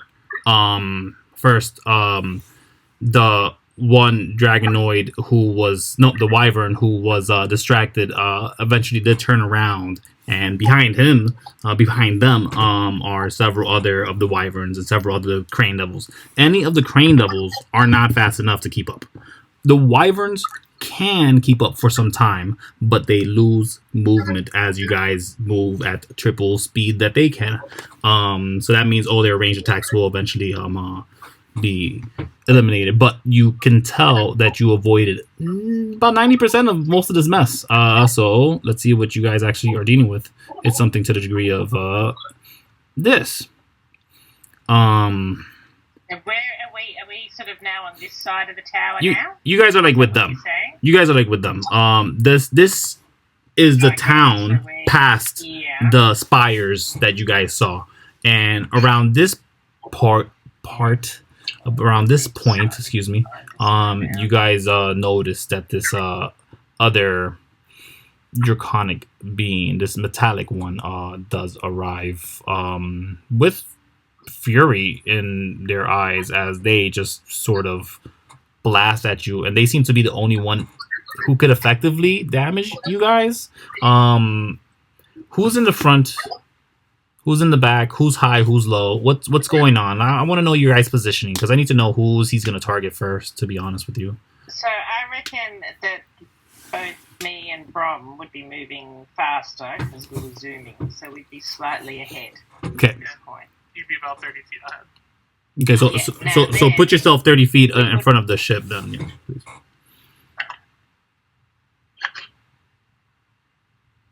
Which is about what you guys are. Okay, great. Yeah. Okay. So then, height-wise, you're meant to be like a, barrier at this point. So I guess we'd be like, also, if ceiling height allowing, 150 feet. about 30 feet higher than the scrapper. Got it. To try to stay out of the way of Scrapper everything. can come and act as a shield kind of thing for ranged attacks, so that we're slightly ahead and slightly above. Okay. Now I would say, do we concur on that? But the scrapper doesn't have a choice because it's slower. Yeah. So then that means I'm over here on this end. And you guys are making me work hard. Nope. It's just my thing that sucks. Okay, yep. Everything's ready. Here we are. Boop, boop, boop. So first things first. We haven't rolled initiative, have we? No. No. Let us do that at this moment, because things are gonna get real, and maybe the conversation hasn't ended, but for now, let's see, because the Crane Devils I don't trust to hang about and listen, however much advantage and or disadvantage could be had, and it helped. You guys avoided a lot of that firepower, for lack of a better word. It's fire. They shoot fire. I don't know why they'd want to attack a sweet little infernal thing, trying to just go out and go sightseeing. Yeah, exactly. Let's see. That is not Sorry, good for if you you haven't guys. guessed yet, Fizz isn't great at sticking to the plan. Well, I mean, I don't know where it went wrong. We didn't do anything wrong. You had a good persuasion roll. Yeah. Everything's gone well so far for you guys. Yeah, I don't know what went wrong. This random dragon dude just got a stick up his ass, and it's like, I'm gonna attack these guys for no reason. That's. Well, he hasn't attacked us yet. He's just. Well, he's angry. He's super angry, apparently. So I have a silver pocket watch lighter. I'm looking here in my inventory. That might make a nice gift for passage. Passage. We'll try that. It's magical. Okay, I'm looking at the wrong side. Let's do this then. good. I'm glad you guys are going before the shipments. All right. Wow. Fizz, you do get to go first before the bad guy. First time ever. You get to go before the bad guy. I originally rolled a 20 on initiative, but then it sent, so I reset and rolled it again. What? What happened to it? I don't know why it didn't send it over, so I reloaded the page and re-rolled. That's odd. We got junk at 9. But a 10 is good. 10 is good. 10 is before the other ones. Why don't I have a tracker? Where's my tracker for you, Bromduhr? What's going on?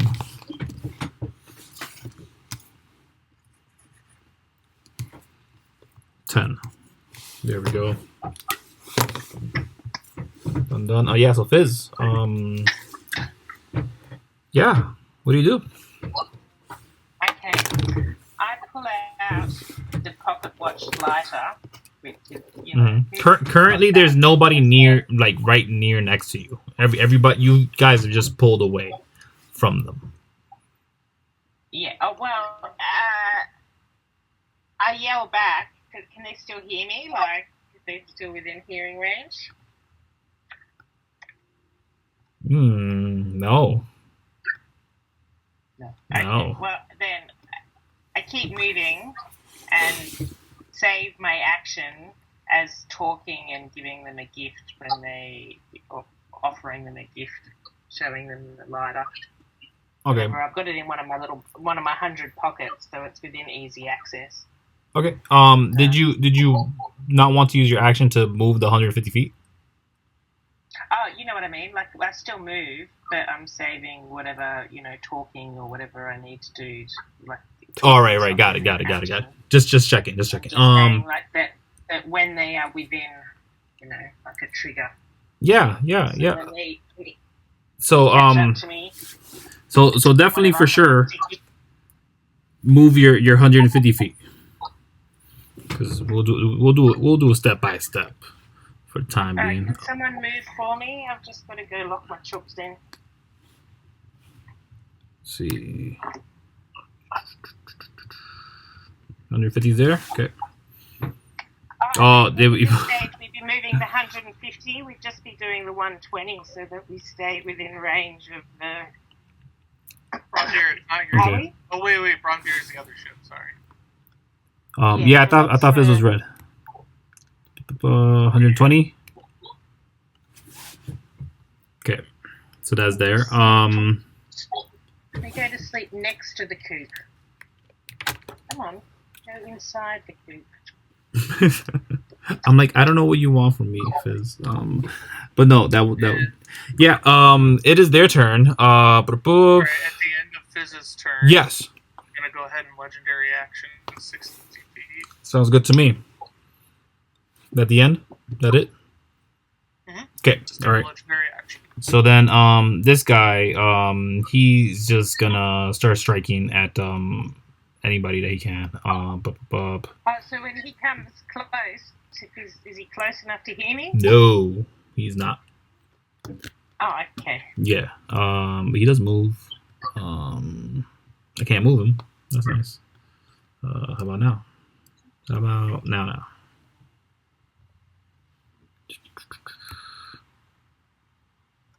No, I'm not pressing the right button. He's paralyzed in fear and misses his turn. Oh my gosh. It's not working right for some reason. There we go. No, he doesn't do that. He goes there. And then he rather attack. If he'll attack, he would do an attack. He's got 90 feet of movement, guys. Does he? Missed the last 2 minutes or 30 seconds. Oh, he went back a bit. But yeah, he does strike at currently Guy's dropship is forward, and the one most behind is Bromdur's, right? Yes. So you get one, and the Guy's dropship gets two. That's a dropship. The scrapper gets two. Why are you so far behind Bromduhr? Because it's not my turn. His initiative, yeah. But you go before junk. Legendary action. Legendary action. Was trying to get out of his range, but he's got a good range. Yeah. Okay. Got a crazy range.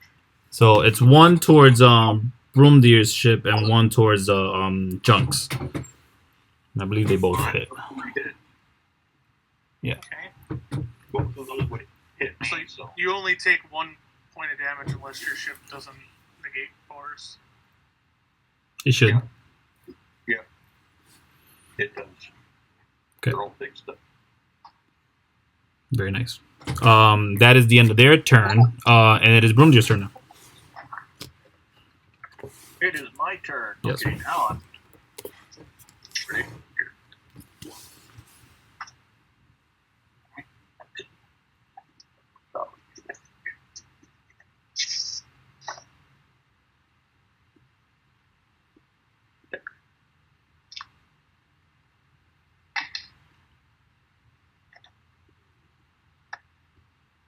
That's my turn. All right. After that is Junk's. Junk, you can use your seeker missiles to shoot at anybody within the range. I take that back. I am going to use my action to turn invisible. Like you yourself? But yeah, myself and my speeder. So it looks like nobody's flying the ship? No, because I'm riding it, so it would be. I mean, it's equipped. I'm holding it, right? You're not carrying it or wearing it. It would just I'm be holding it. You're not carrying it or wearing it. I would say I'm carrying it. You're not physically carrying the ship. All right. On the ship instead of on yourself? I could. It's not a creature. Can you make objects invisible? No. Yeah, no. And It's pretty good, though.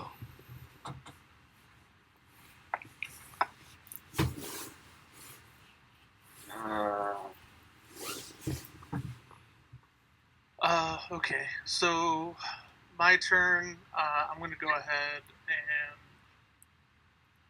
and douchebag back here. Before Does Alice have initiative? Is her initiative? Yeah, no, initiative? she'll just do whatever you tell her to do. Do you want her to do the seeker missiles? No. No. Because we only get 2 of those, right? No. This is the big battle. You get 2 per action. It's shoot it twice. 2 per turn. Sure, if she wants to do that. Yeah. She can fire on them. I can't even find them. Good job on me.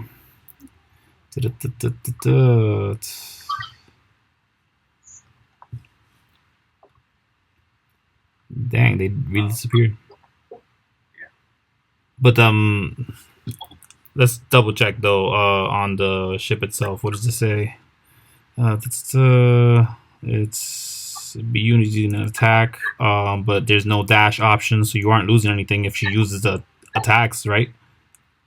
Yeah. I'm just making sure if that is the case. I don't want to take away any speed that you're trying to do. I'm sure no, it's not there. I see the plasma spiral, but I don't see anything else. Yeah. This is ridiculous. I mean, the attacks are going to be a disadvantage. Against them anyway. Actually, wait, no, because there's only 100 feet. We're not in range. You're not in range. Okay. Yeah. In that case. Yeah. In that case, Junk is gonna plop out of the thing. He's gonna bonus action command Fluffles every time Fizz moves. Hit the blue button, and he's gonna fire 2 shots at this dragonoid individual behind us. All right. Yeah. That's his concern. So first one as a nat 20. There you go. And I will fire off the second one before I roll. That's a 10, so just a nat 20 hits.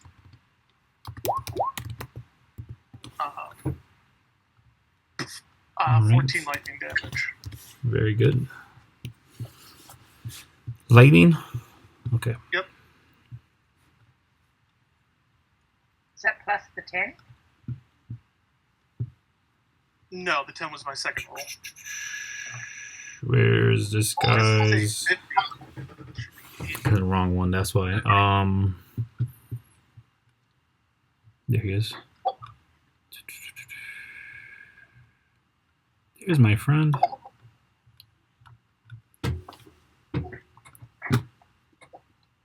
All right, I'll put the damage on him now.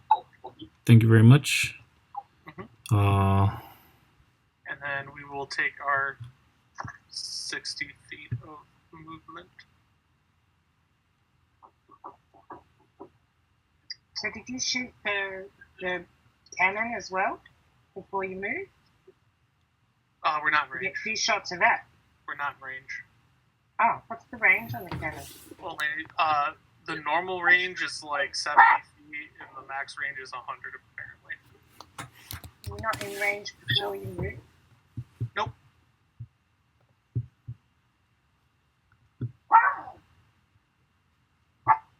Oh shit! We were only sorry, shit. Didn't mean to move it. We were only like 20 feet closer to them. They were both out of range. We just moved laterally. We didn't move like they were both like at least 10, 20 feet out of range. So why haven't you moved your full, like you get the 60 feet? I have. Oh, okay. I moved 60 feet after your turn. I just moved another 60 feet. Yeah. Oh no. This. Come on, give it to me. So if you take 60 feet off 120, you're within 60 Whoa. feet. Not if you're moving laterally. What's going on here?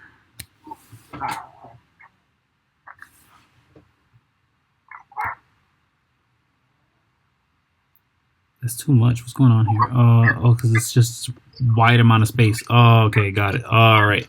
So he can't do anything much. His legs. And the other one's gonna take a shot. That's what they're gonna do. And who's in the back? They care about the one they hit earlier. I think they're out of range now. Oh, still within range. Let's see, where's this thing?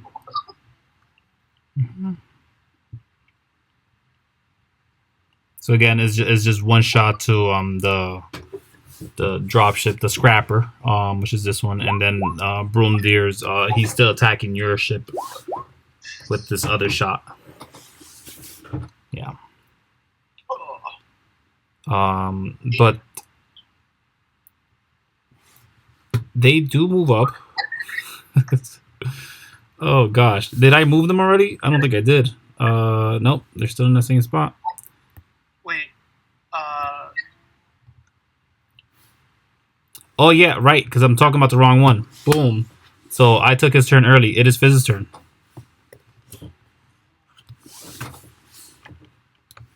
I don't know why I did that. But yeah, Fizz. It is your go. Okie dokie.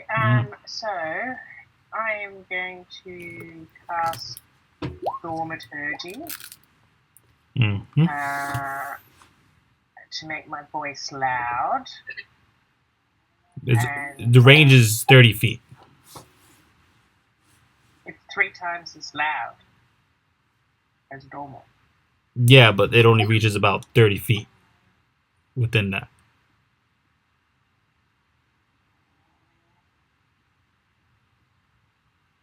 I mean, to be fair, I can yell across the football field. That's 300 feet. Yeah, don't worry about that. I won't do it if that's the case.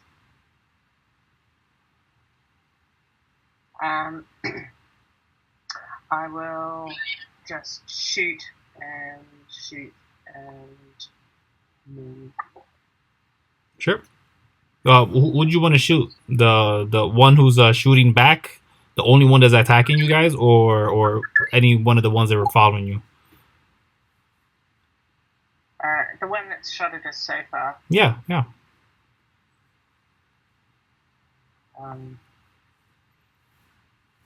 How many plasma spiral attacks do we get? Just one? Yeah. But you can only shoot if it's in front of you. Oh, okay. Then no plasma spiral. Just change the light crossbow.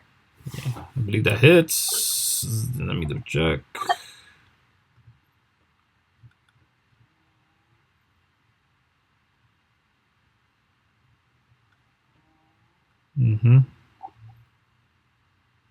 No, it doesn't hit. Holy crap.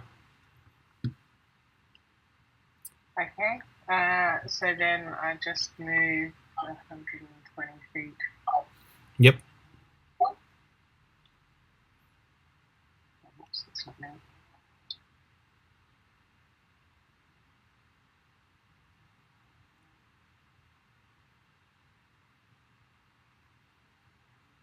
Is this the way that we're moving?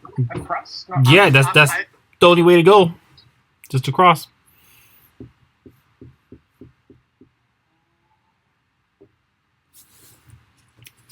Yeah. After you, the guy already took his shots. Did you lose movement because you thought we were moving up?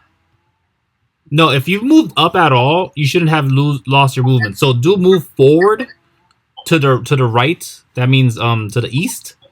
Whatever distance you're trying to reach. Moving upwards or lower is negligible at this point because you'd be just managing around all this in your way. The stalagmites and the stalactites that appear, the towers that are here. You're just kind of dodging around them, and it's again negligible. You're passing it through real easy with the speed. It drives so magnificently well. The scrapper, on the other hand, sometimes smacks at 1 or 2, how big and bulbous it is. But it again, if you're moving up or down, go to the position that you prefer, but move straight along your whole speed. So if you've been deducting speed just because you're going up or down, do not at this point. Because I won't for these guys. But it shouldn't do too much of a loss again because we have it on the proper setting. But yeah, they do go up for a bit. Boop, boop, boop. Let me double check. It's not gonna let me because I again pressed the wrong button.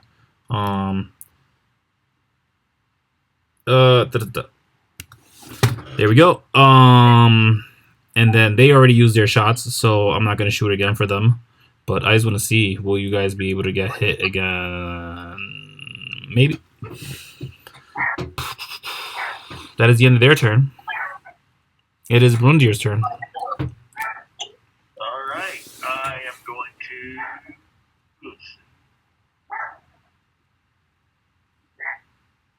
There. Boom. There we go. That's all I can do. All right. Junk.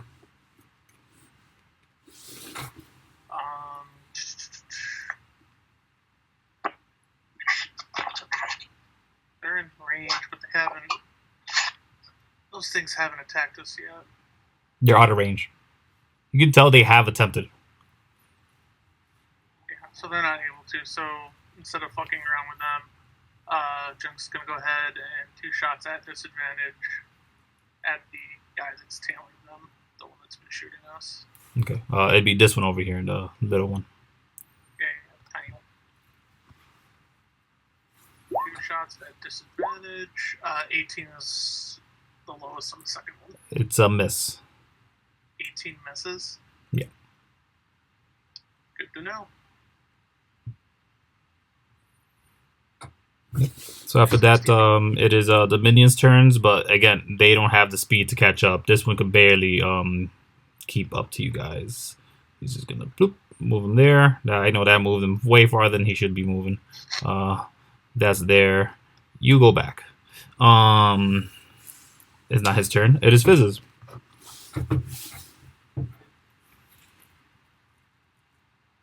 You guys are seemingly at the end of it. If you guys just push on forward, you guys can just get away from their view, get away from their lock.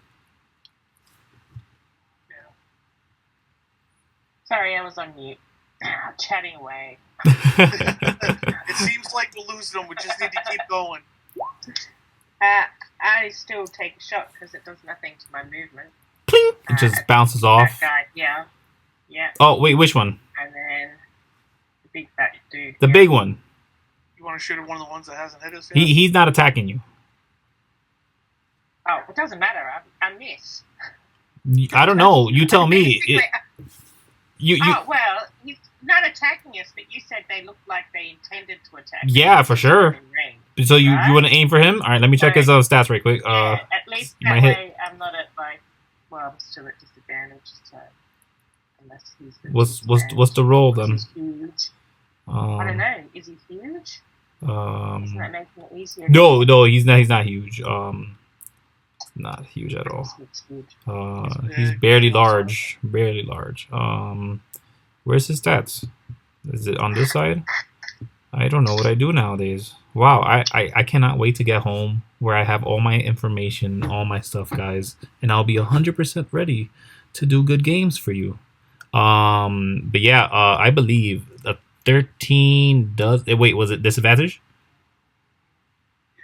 Yeah. No, yeah, 8 wouldn't hit for sure. No, critical. Sorry about that. Unless there's some reason that it's not at disadvantage. So unless he's got, something that cancels it out. He's aware of you. Yeah. He's aware of you specifically. Doesn't matter. Yep. I do my movement. I haven't done that yet. Okay.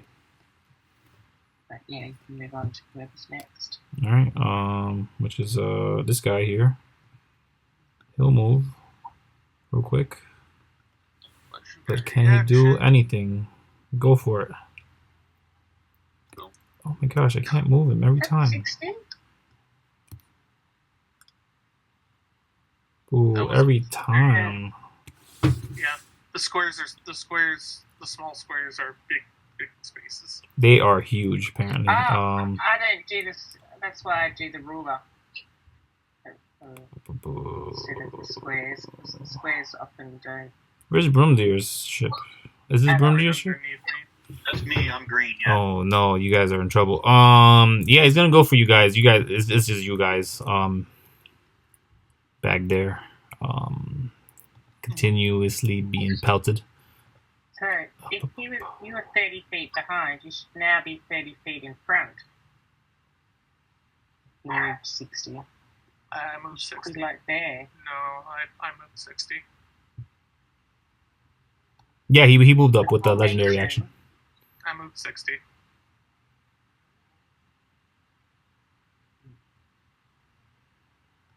All right, one for the big ship, one for Bromdur's. Yeah. I just hit the bigger ship. That's crazy. Oh, come on. Crazy, you rolled a 6 and you still hit. Yeah, this guy's a jerk. So yes, and that, my friends, is where we call it, because you guys pass through these guys. They will not be able to reach you. Their shots will not be able to hit you anymore, and you see them just trying. They're pelting at you, and no more.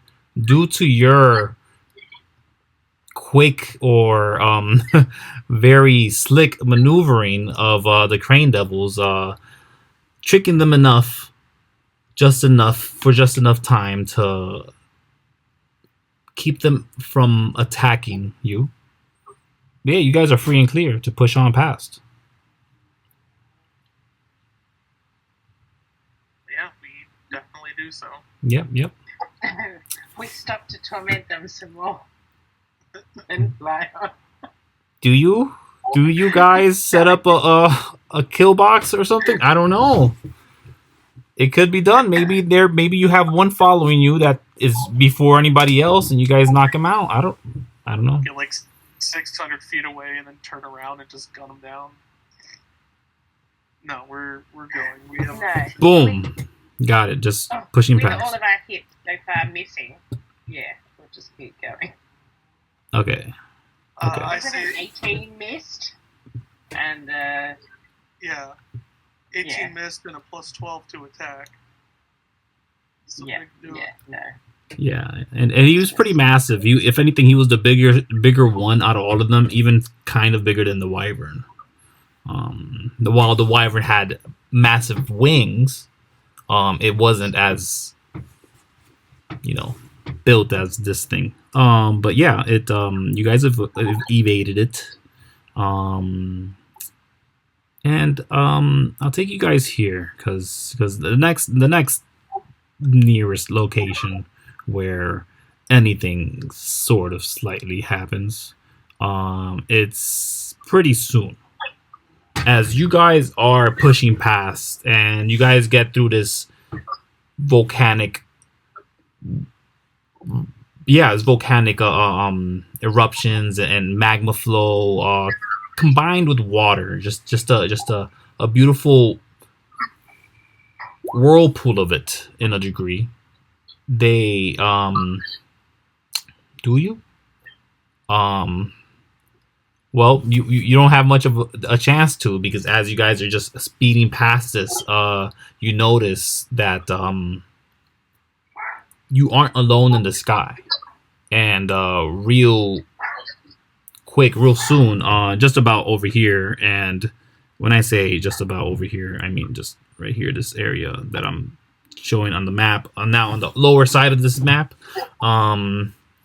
just anywhere there, as you guys are approaching, on the way to Grenguan, pardon me, to the down on this map here. To the perennial stratum. Yes, you guys are down here. You guys would be more over on this end over here somewhere.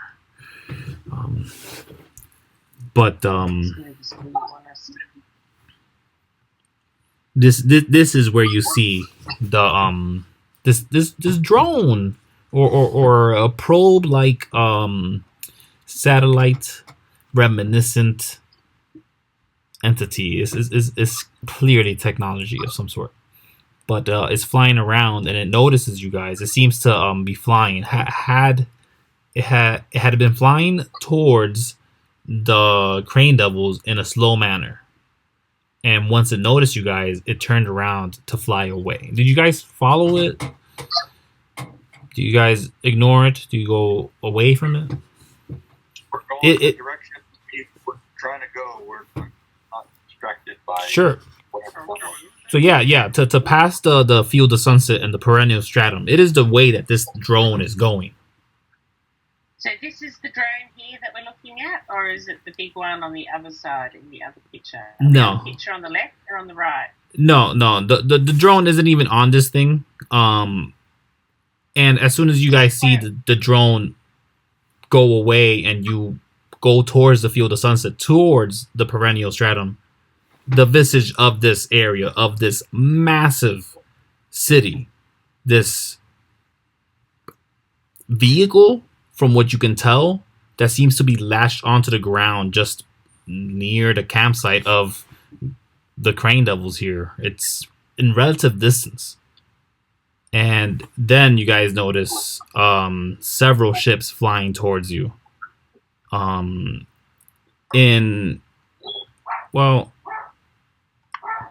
a quick manner. They just kind of fly over to meet you halfway. You guys watch as a pair of them do fly away to be overhead. This area is massive. There's thousands of feet to go up to the sky now. There's thousands of feet and maybe more caverns to search around to the east, to the west, again, more. To the south, you know, it's a show code, and the crane devils are there. So maybe these are better companions. At least they seem to be for the time being. Do you guys want to roll insight checks to maybe decipher what these things could be? Yeah. I will also take Arcana or History. No, I won't take History because it wouldn't make sense. Oh, didn't make this. Can we do perception? Of course. Yes. Yeah.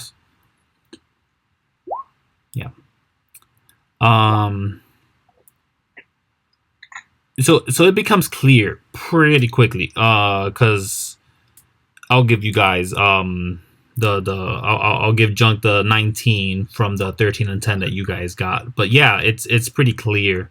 You guys have been working on ships like this. You guys have been tearing and refurbishing a lot of these ships that you're seeing right now. These are Elven Court ships. These are ships from the perennial stratum. But they do approach you. And they do keep a distance away. You guys stop? Because they seem to slow down as they reach you. Yeah, they're not like shooting us. Are these from the Queen? Possibly. Is that what you're Yes. saying with Yeah. is the light thingy-jiggy? I mean, Alice would know them, right? Alice says, it looks like the ships we messed with.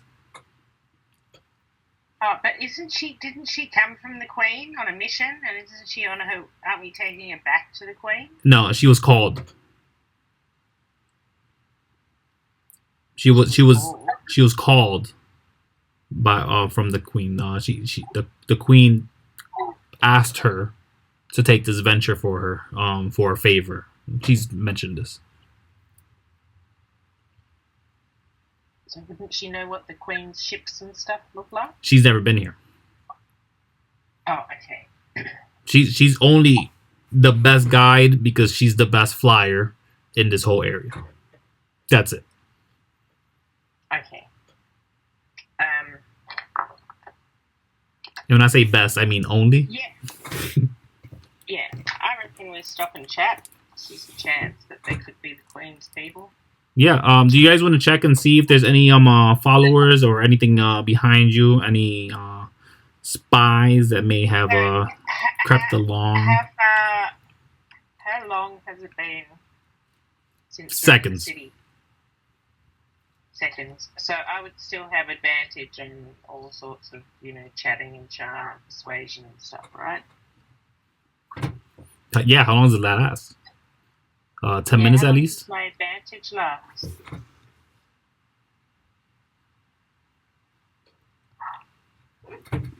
Junk, was it you who gave me the advantage? It lasts for an hour. Yeah. When was it cast? Just at the beginning of us heading into the city, Oh, yeah. which we basically zoomed through. In barely a minute or two.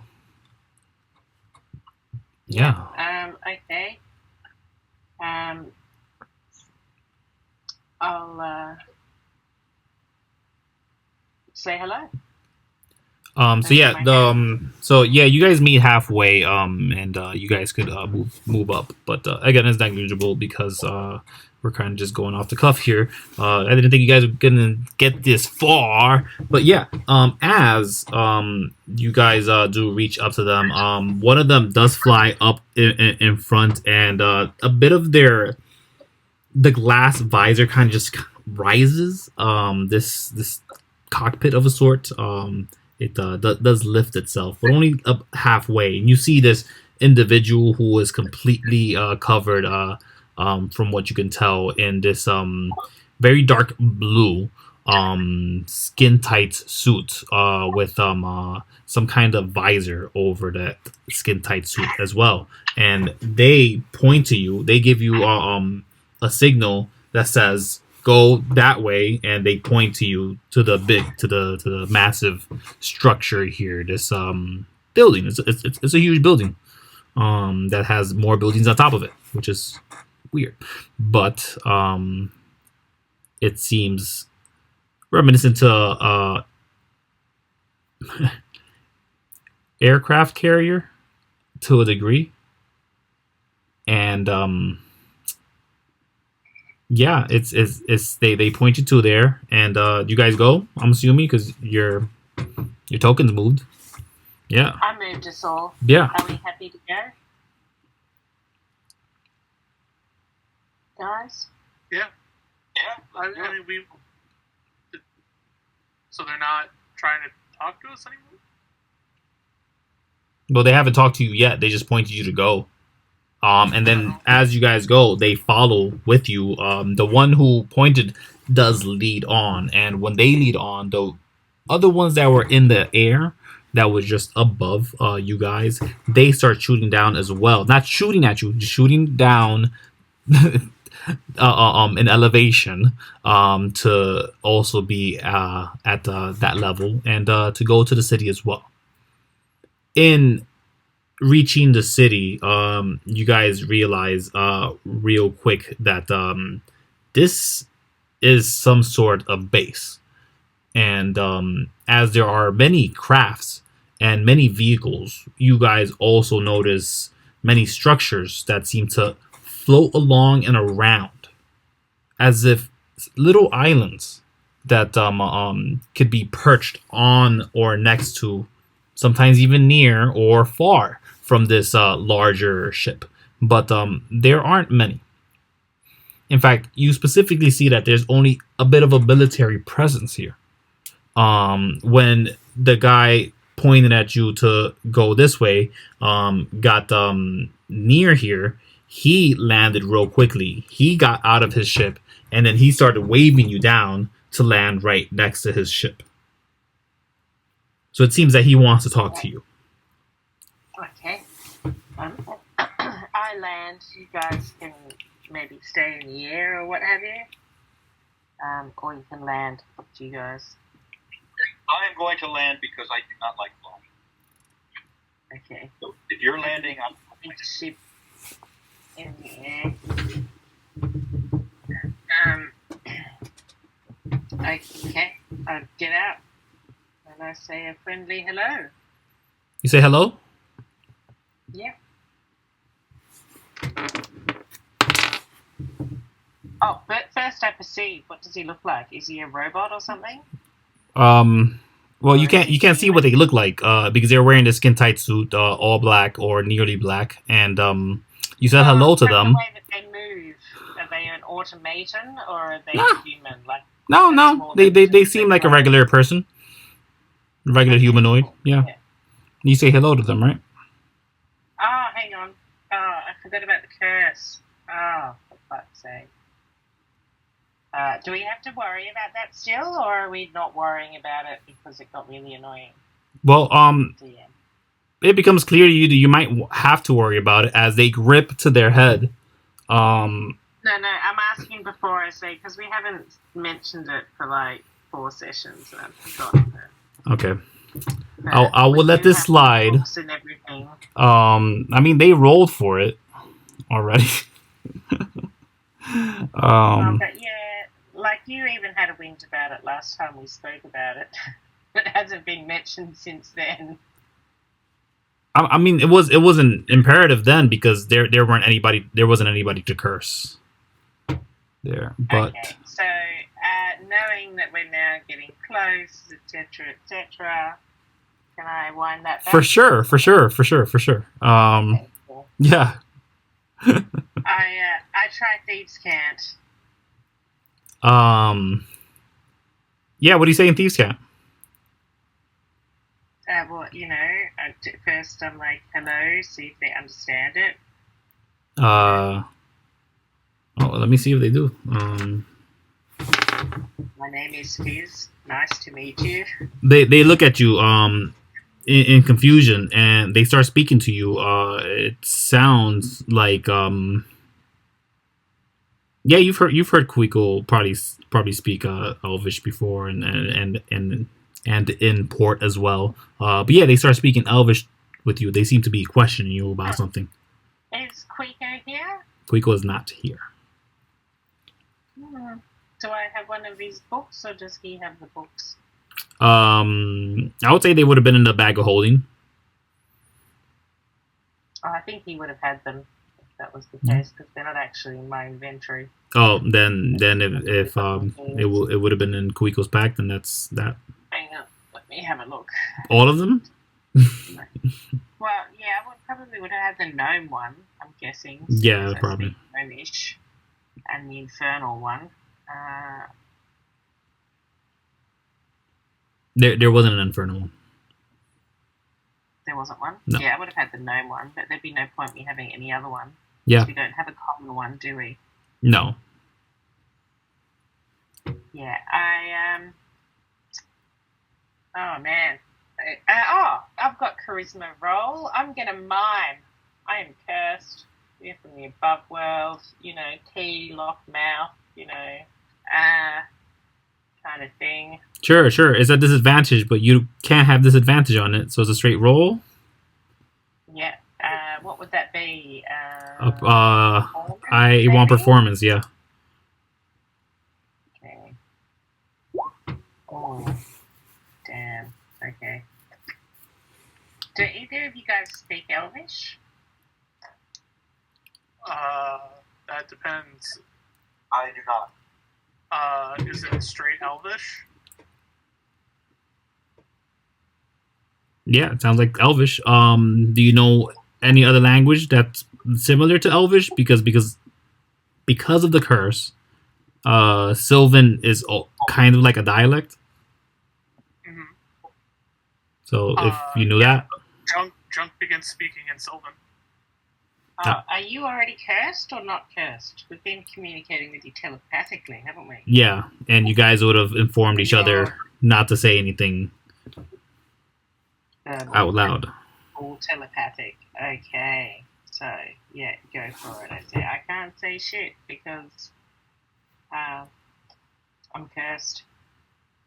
And I can't speak Elvish and they don't speak thingy-jiggy. So you'll have to do the talking and I shall just give you advantage by, like looking cheerful next to you, making agreeable gestures. But are we gonna talk though? What? Are we gonna talk though? Are we speaking aloud? No, I'm communicating mentally with Junk, was it, who spoke Sylvan? Yeah. Yeah. Who can speak verbally when he wants to. And I will just give support to any rolls, like, so he gets advantage. But with agreeable face gestures, not with words.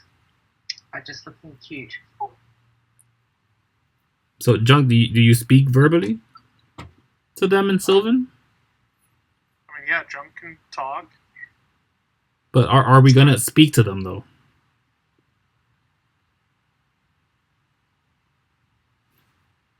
Because the moment we speak to anybody who isn't affected with the curse, they may be affected with the curse. But Junk's not affected with the curse. No, yeah, he is. Establish that. Because we've been communicating telepathically with him, and he's from here, right? No, Junk and Bromduhr are both cursed. Oh, okay. Yeah, everybody in the party is. Oh, don't we have a letter? We've got a letter. Do we think these got insight? Do these look like the Queen's people? Fuck those. Oh, okay. I'm trying to think if 10 is enough. Hold on. You've met Miksu.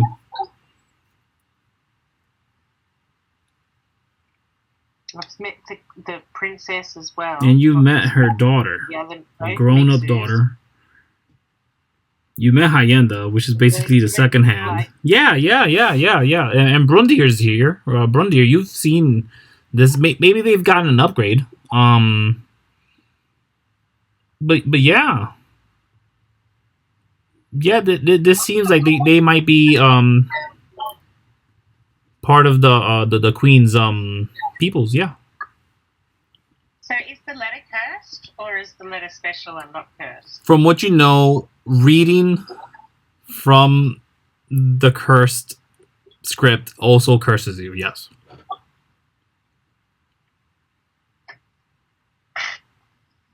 So we came all this way, and we have no way to tell the Queen.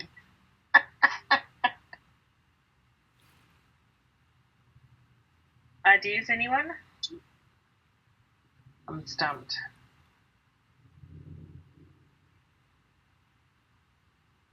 So we just can't talk? Is that the curse?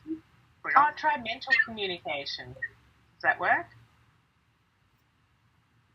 Alice would say, I guess I could speak Elvish, but I don't want to curse them. No, But can we extend the telepathy to one of them? Can you recast? that's what she's saying. I'd have to wait till tomorrow. And he's looking a bit expectantly at us. Like, this guy is now holding his weapon as he's looking at you guys, kind of looking at each other awkwardly, and no one's saying a thing. And he's like asking you, Selena? I thought I'm gonna. I'm miming my little heart out. I'm miming like crazy. And you're miming. That's all I And you're miming. And he's confused about it. okay. He's real confused about it. To mime, come back tomorrow. Oh, it's not gonna go well. But yeah, if you'd like to mime some more with a higher DC, 16. that's pretty good. It seems you were adamantly clear on pointing out what you needed to convey. What is that you're trying to convey proper? Oh, well, depending on how well it goes, I want to tell Decent them enough. that we're cursed. Mm-hmm. So we need some method of communication. Otherwise, they can come back tomorrow and we will communicate telepathically with one of them. They're looking around in their station, their base. And they're like pointing at themselves like, me? I could come back tomorrow? But they continue speaking. And yeah, I guess Junk, you'd understand parts of this, and quickly what's her name? Alice could translate whatever he says. But he does say, what is your names? And that was the first thing he said. What are your names? And then he says, where are you guys from? And then he starts after you started miming, of course, Fizz.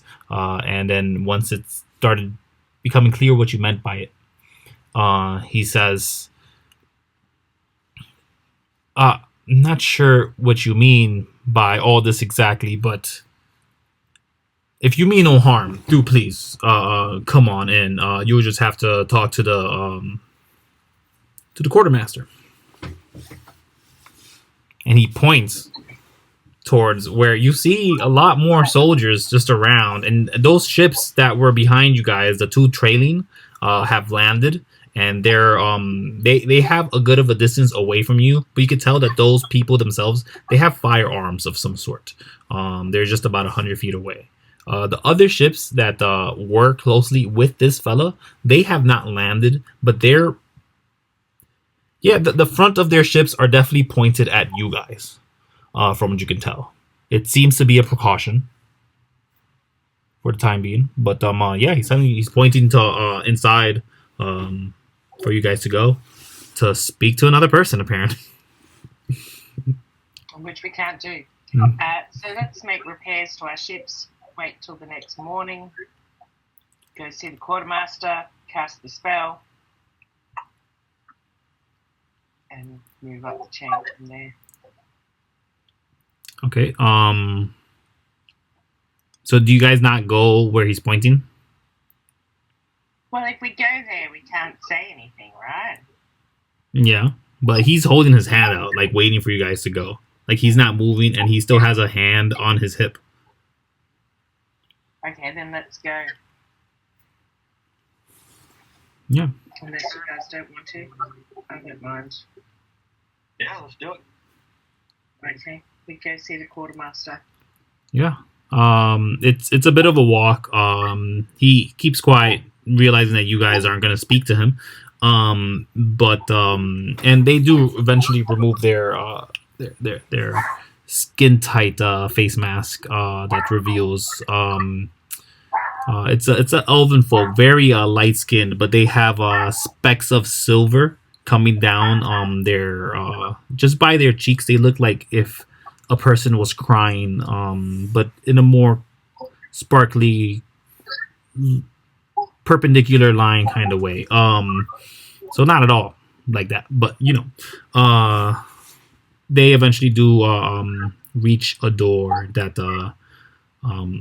goes into a large courtroom and courtyard.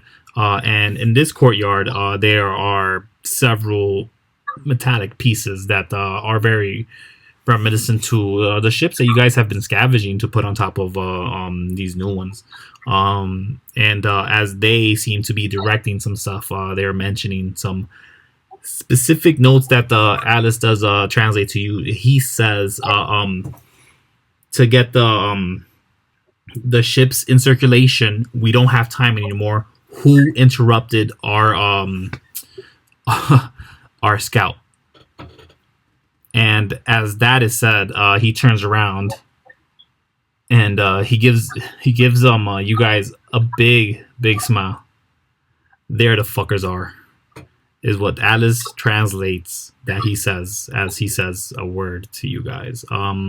He does rush up and he looks over to the guy with the silver in his eyes and a silver right on his cheeks, and he questions him. This is them, right? And he nods, and then that quartermaster himself, he speaks to you guys and he asks, because again, Alice translates, where the fuck did you guys come from?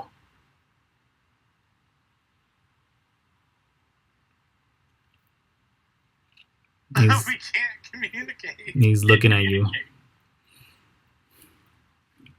Is there something wrong with them? He says to the other one, who he looks to Fizz about, and kind of gives Fizz a bit of like an eye, like do something. So we can understand them, right? We just can't talk to them. Alice is translating this like in. Oh.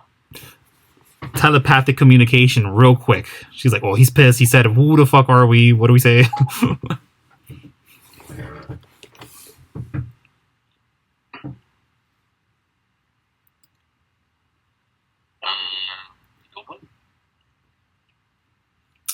He goes off on a tangent, saying, "Who are these people that interrupted my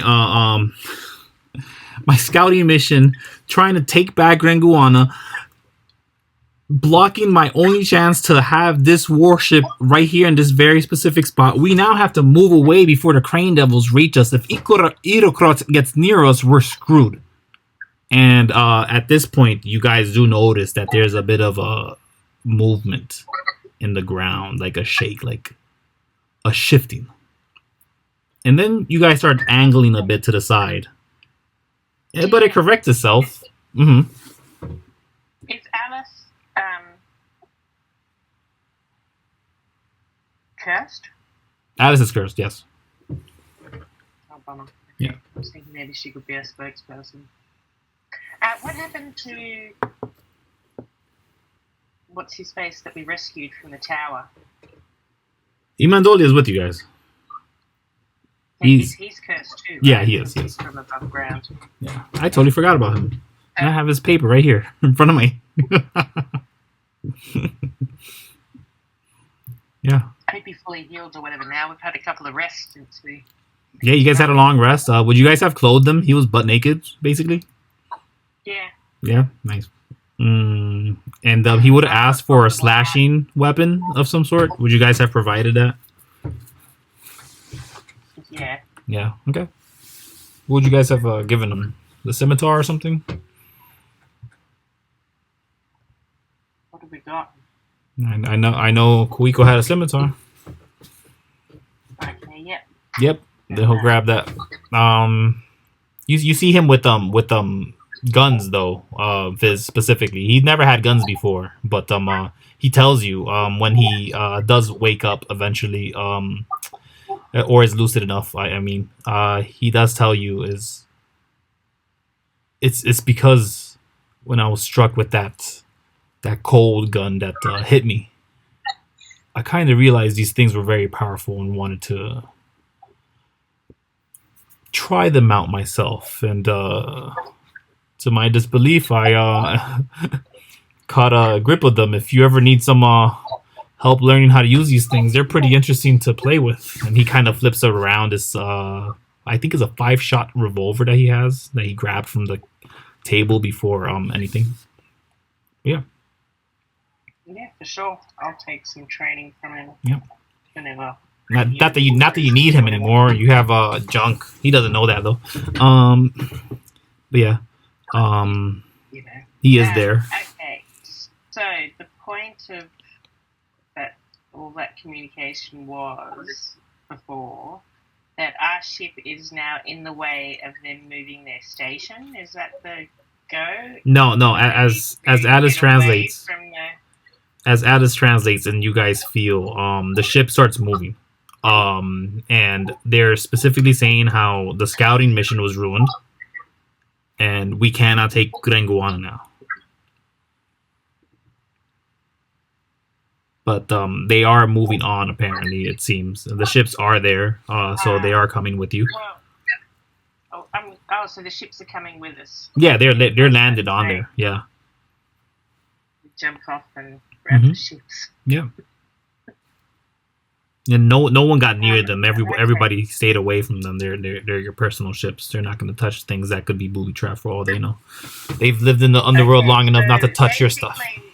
Us and our ships are on this little floating platform, which is now moving somewhere. Yep. And he's asking you to talk, and he's calling you guys invalids, and he's being very disrespectful, and Alice is translating this, and she's being very annoyed by this point, and she wants to punch him in the face. She is keeping from punching him in the face for the time being. Okay. I just motioned that we want to have a nap, man. I'll go with the whole we're invalids thing. Make a persuasion check with advantage, because you still have advantage. Yeah.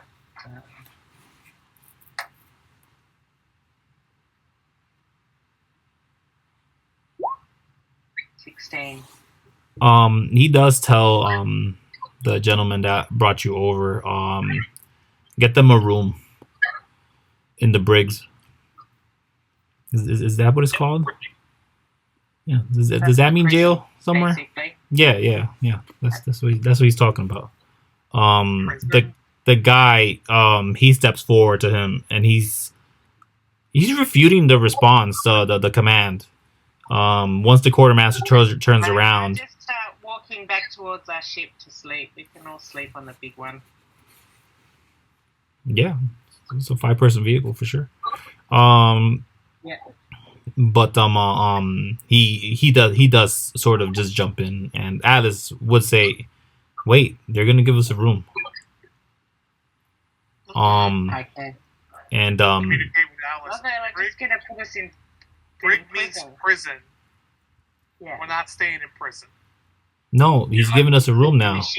Is what Alice says. As you can tell that the quartermaster has conceded in something, and has kind of waved the other gentleman off, and while rolling his eyes. The asshole, the other gentleman, or the quartermaster? The quartermaster kind of waved off the gentleman that you met earlier, and the gentleman that you met earlier, he does go up to you and he does say, "I'll take you to your rooms now, your true rooms." Okay. But who was being the asshole? The quartermaster. The quartermaster. Okay. He was trying to send you to a not so comfortable place to rest. Mm-hmm. Sure. Okay. We go rest. Yeah. And in the morning, I reckon we cast the spell on the gentleman rather than the quartermaster. Okay. I did just realize that she has to talk to the person for 10 minutes straight. Well, we've been miming for 10 minutes straight. Surely that counts. It's communication. It's not a speech. Please. Oh, God.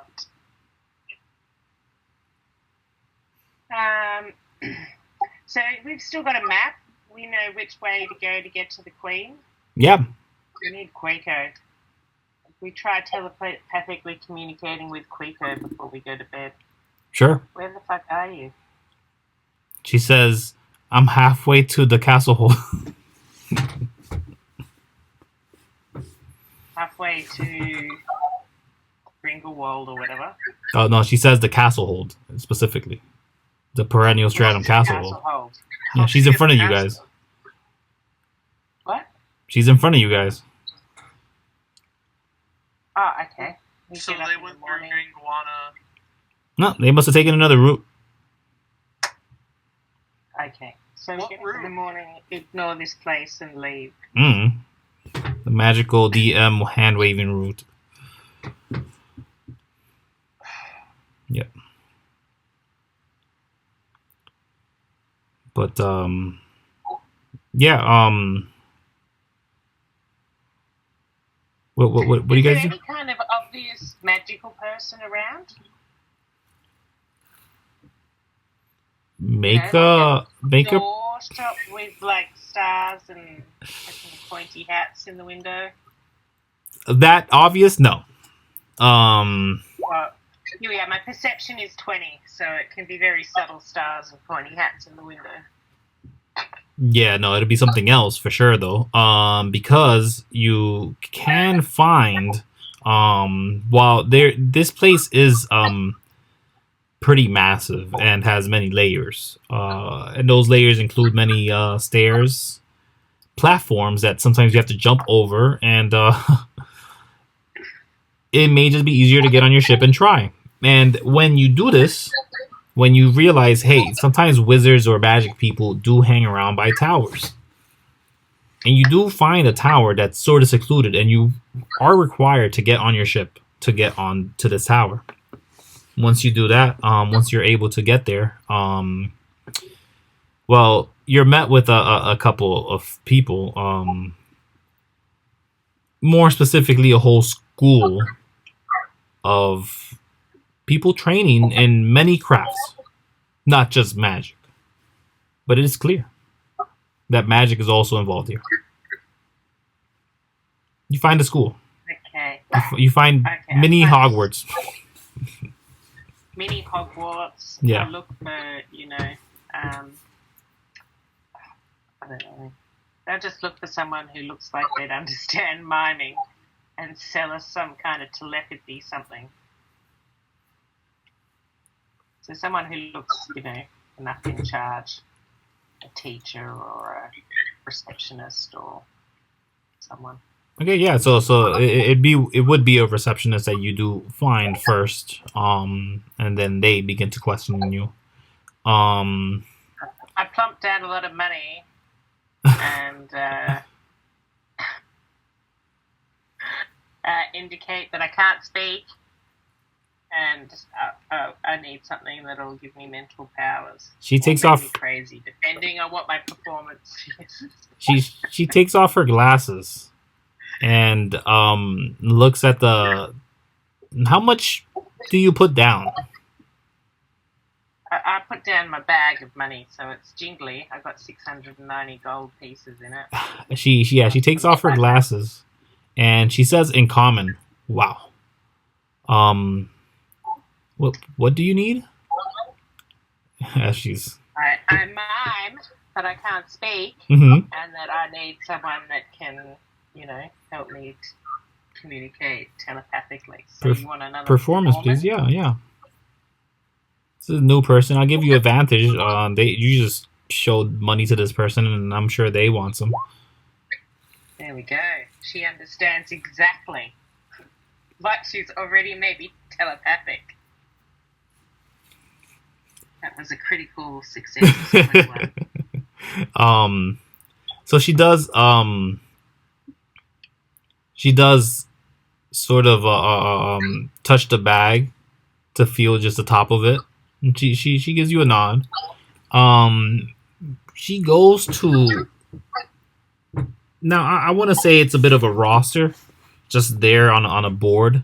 But as she's touching each name, some of them change, and then she keeps going down. One name goes to the other and the next, and it continues. And every name she touches, every new name, they change to 3 different names and then reset to the same one. And she finally gets to one of the lower of the tier there, and she does say and she pulls out what seems to be a diskette of some sort.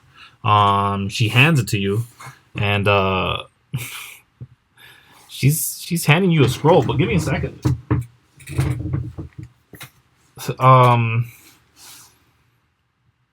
Yeah, I just want to make sure.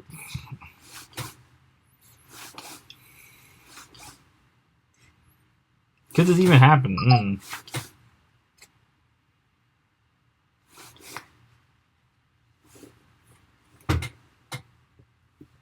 How could you communicate with someone else? Surely there's like telepathy or something.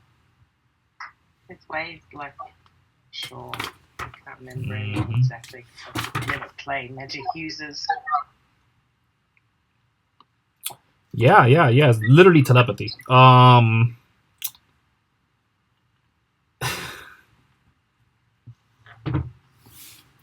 And then she says,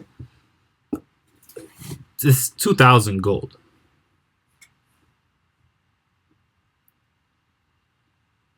Oh well,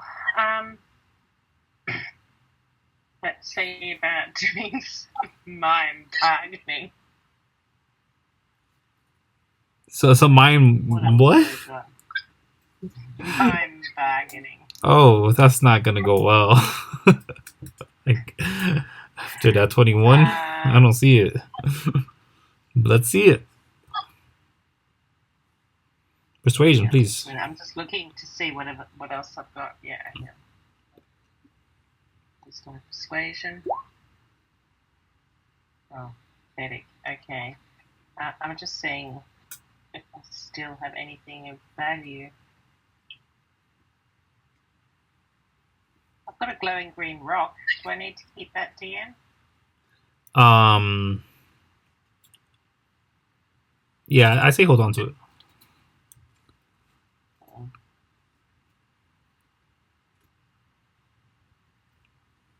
Oh, I say show junk that.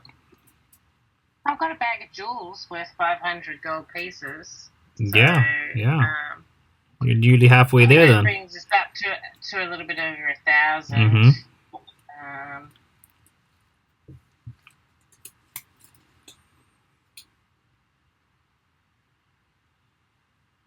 Oh, you know what I've got? I've got a bag of holding. Yeah. Do you want to give it up? You know, yeah, sure. It's pretty useless because it burns everything I put in it. Sure. No, she grabs it, and as soon as she takes it, she does a bit of magic to it. You could make a Arcana check to see what they're doing. But they kind of look at it and they smile, and yeah, they nod. Okay. And they say, they tap at the jewels, and they say, "This too, though." Oh, yeah, sure. Okay. Okay. She doesn't take your gold, but she does hand you the thing. She takes the jewels and she takes the bag of holding. I'm assuming you take everything out from there. Yeah. Couple bars of stuff drop out. Clink, clink. Just all the metal that you had. A shovel, I'm sure, is in there. I don't know. Yeah. There wasn't much that didn't burn. Mainly, I had burnable things in there. Oh, so it was only burnable things in there? Oops, sorry. No, mainly. I had a few things that weren't, like a crowbar and a hammer and stuff. Okay, well, yeah, she gives you a scroll of telepathy. And, she just kind of waves you away, confused why you didn't speak to her, but she also understands that people sometimes have a tough time communicating. Yeah. Okay. So, what's it? I don't know if we should use this until we get to the Red Queen.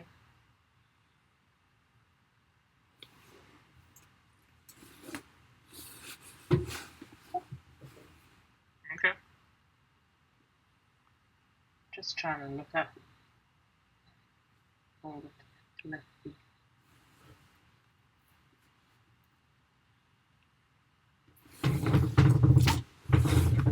So we're gonna do that. We're gonna hold it till then. Unless we come up with a specific need, but it seems like these guys are just going to fight the dragons and we can bugger off. Kuiko's already ahead of us. Do we want to stay here and help them? Help them? Help them with what? Well, weren't they saying that, like, we buggered up some plan of theirs or some crap? Yeah, they were doing a scouting mission that apparently you guys might have ruined. I thought they were implying that the baddies were coming for them. Yeah, they're moving on because of it. So, directionally, you guys are headed towards the castle hold.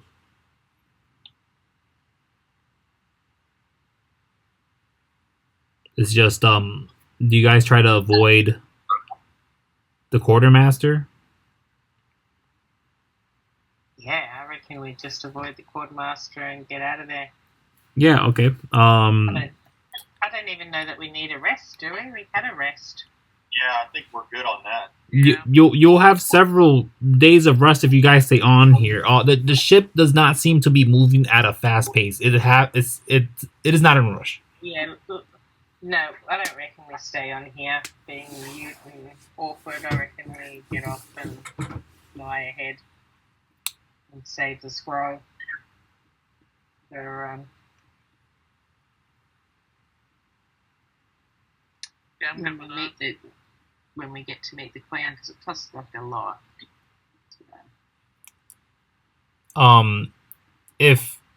at all you guys try to get to your ships to leave proper, someone will be waiting by there with a piece of paper, waiting for you guys to sign a whole bunch of information about it.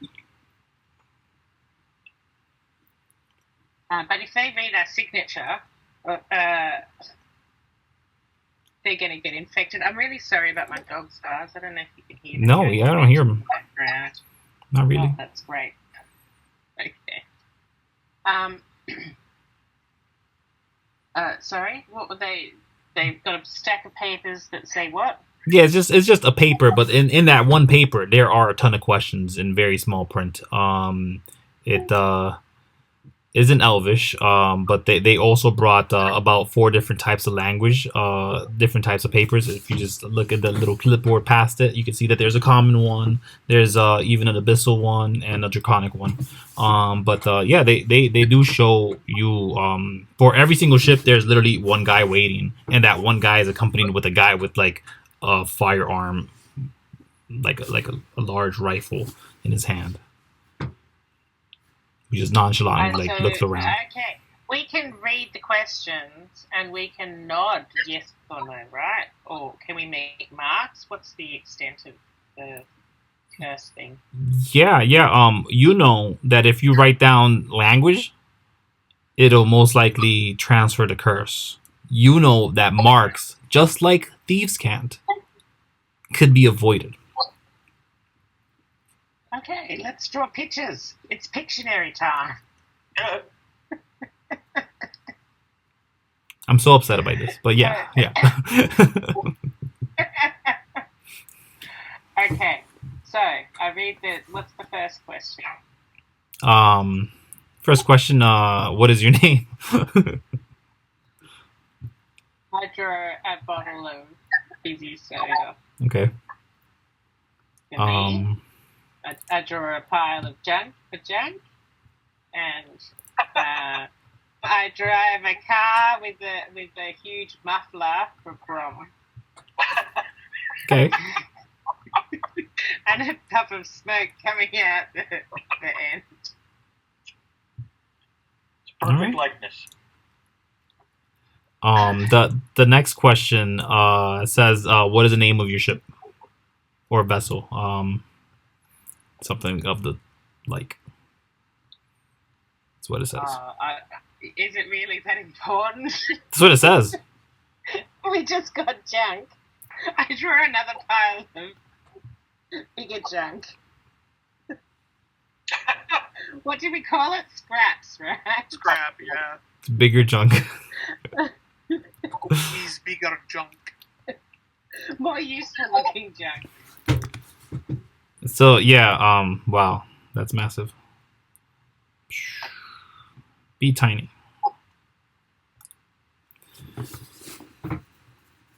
Okay. So yeah, you guys are with them currently. And so you guys fill out some questions, and the questions, as unsatisfactorily filled out as they were, they draw quizzical eyes again back to you guys, and that brings more questions from them to, again, which they get no answers. And junk kind of derives from what they're asking is like, are you guys joking? Is this a fucking joke? To things that are like, well, I guess this is fine and it'll work for you, Quartermaster, whilst you're out of here, I guess.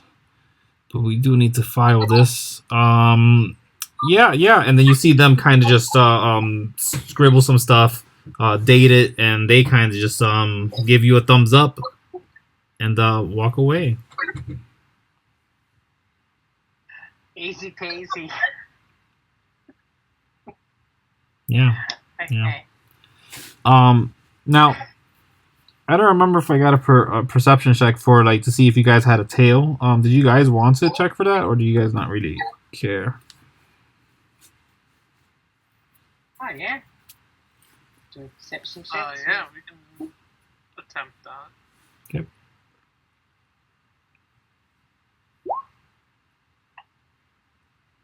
25. Yeah, you keep seeing shadows behind you. They seem to be draconic necks. Just looking around. Dark corners always peering your way. It's not constant. It's just whenever you guys hang around for the area too long, you start seeing some crane devils arrive from afar. Most of them have been flying, but recently they have been avoiding that to try to avoid being caught. But they have been. So the crane devils followed us because we slept on that big ship whilst it was moving. Yeah, they've been just trailing you. From that, They've never reached you. They've just been behind you. But they are okay. behind. I reckon before we get to the Queen's thingy-majiggy, we should set up some ambushes and maybe get rid of a few of these crane devils before we get to the Queen, right? Yes? No? Say that one more time. Maybe we should ambush a few and try and kill them before we turn up on the Queen's doorstep with a bunch of bad guys chasing us.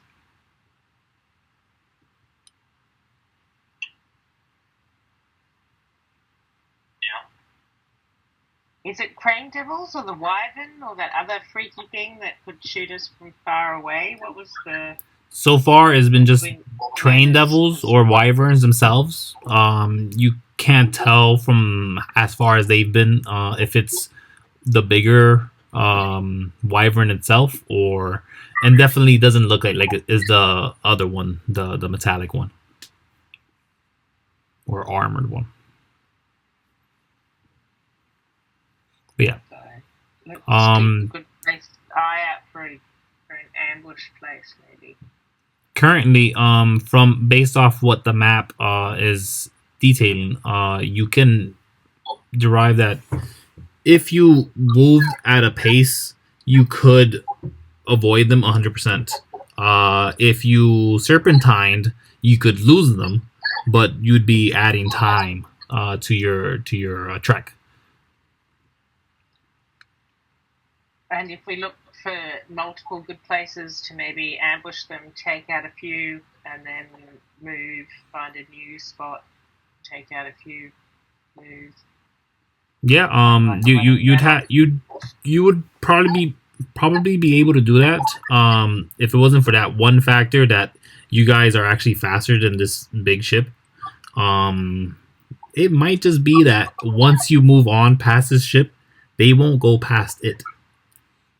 But so far, they have been trailing you while you've been on this ship. You guys can make an insight check to see if they would even try to overtake or pass by this ship.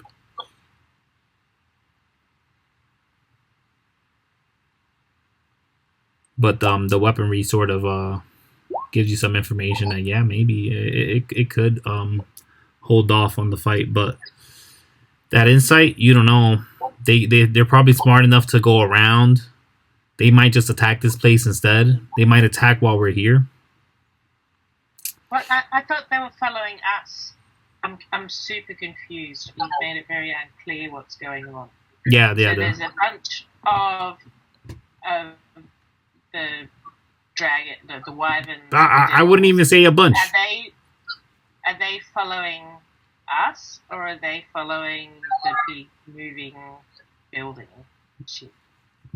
You both are currently at the same time moving, and if you guys were to head to the castle hold, it'd be this.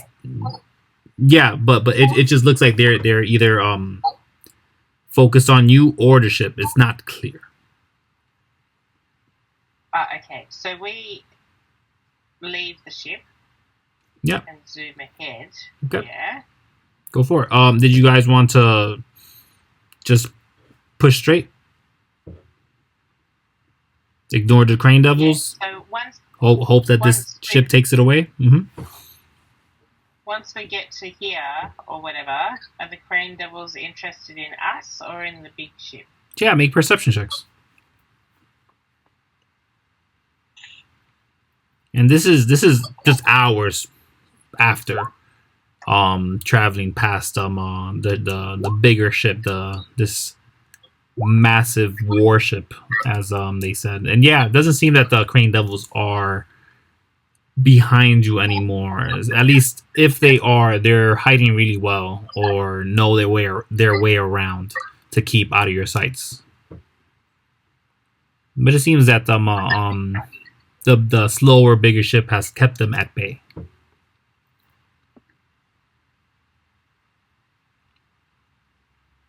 Okay.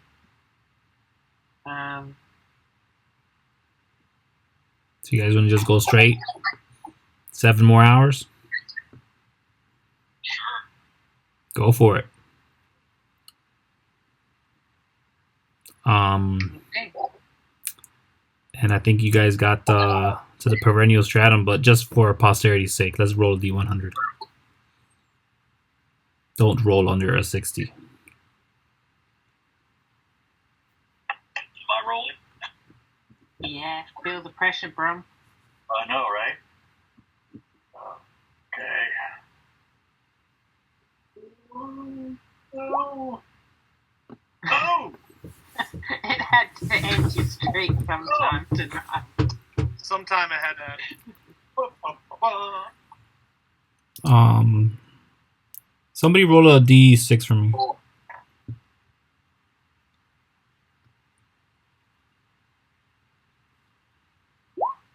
Okay. Nice. Yeah, let me get a D20 then. Jesus. Team effort. Fizz, you go.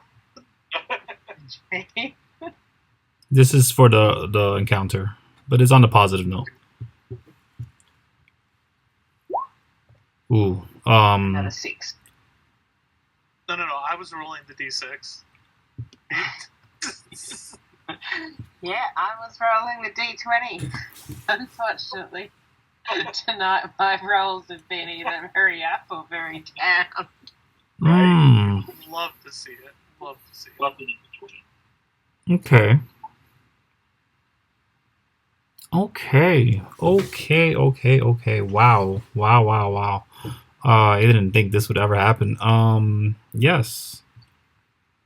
I'm feel confident, warm, snuggly, safe. So you guys, as reaching the castle hold, I don't know. You guys tell me. Would you guys stop before to take a rest, or risk? I mean, we're not gonna fly like 3 days straight. No, it literally takes you a day to reach it from the push that this vehicle has given you, and the rest that you had already. I reckon we would probably push through unless the roll means we have some kind of mechanical failure or something that means that we... There's no failure. It's just a random encounter, and the encounter, it again may be good or bad or neither. And I just want to know where you guys landed for where this have to have happened.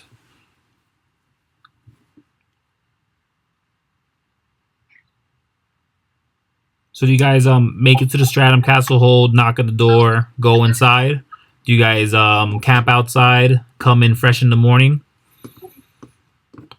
Oh, we need Kuiko, for sure. We want to make this a little less painful.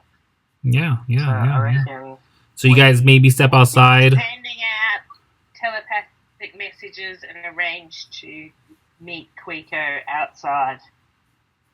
But at this point, the telepathic message has no longer a hold on Kuiko. Not we close enough? Oh. It resets once you take a long rest, and then she has to do it again. But she also has to speak to them. She has to give you guys a speech. The speech she gave you for this new one was the amazing trip you guys did over Grenguana. She just retold it. But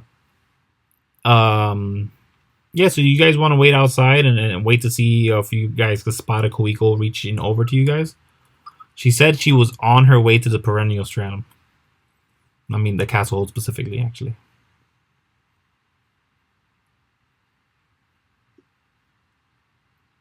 Yeah. Yeah.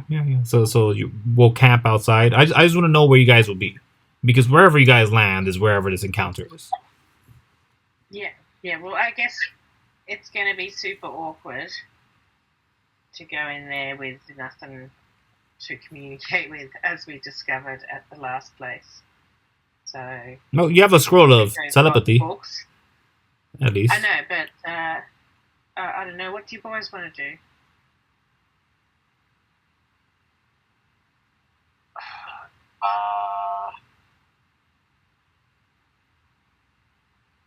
I'm happy to keep going. Yeah.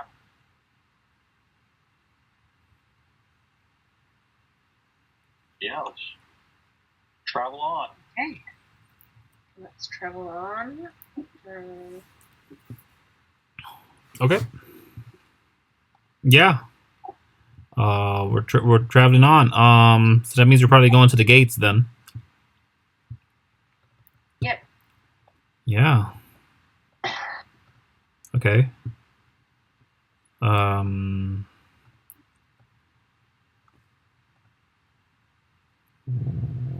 Well, I'm just adjusting, eating different things.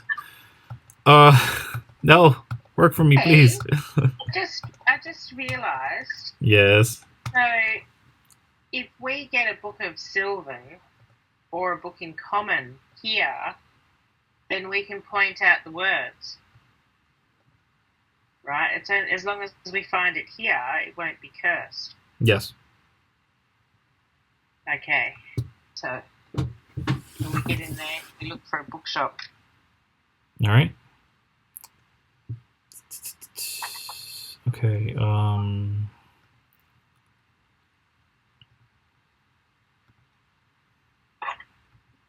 I think I'll just go here. Just to make it easier. I think it just looks the best. Why not? Used them before. Here's one. I don't know what'll happen. Here's two.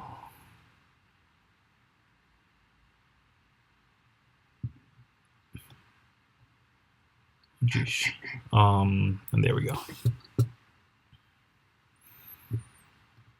I'm gonna take you guys over to what you see as you approach the castle hold.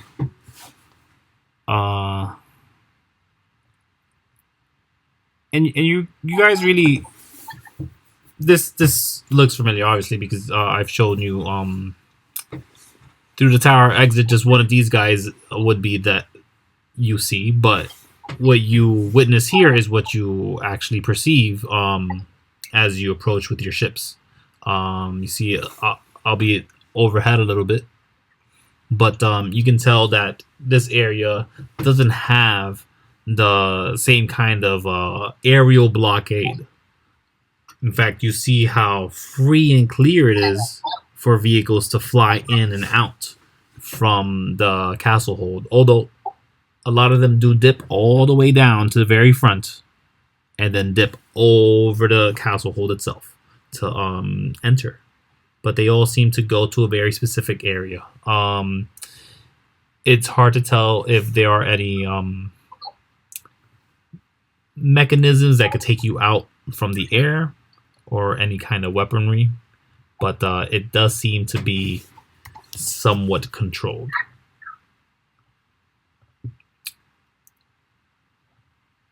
And you guys notice in the very front, just generally, where the entrance would be, I'm going to give you guys a perception check on that because it's a random encounter. You guys see that there's a bit of an argument going on, maybe as you're approaching. It's involving many lizard folk and some dragonborn. But definitely, they're stopped at the gates. and there's a crowd forming around them, specifically of the military group that controls this area, which you don't know the name of too well. Maybe Bromduhr does, but I digress. Yeah, what do you guys do? Do you guys just approach, go to the station where all the other ships seem to be? Do you guys reach up to the front to see what's going on with the commotion here that seems to have a crowd building?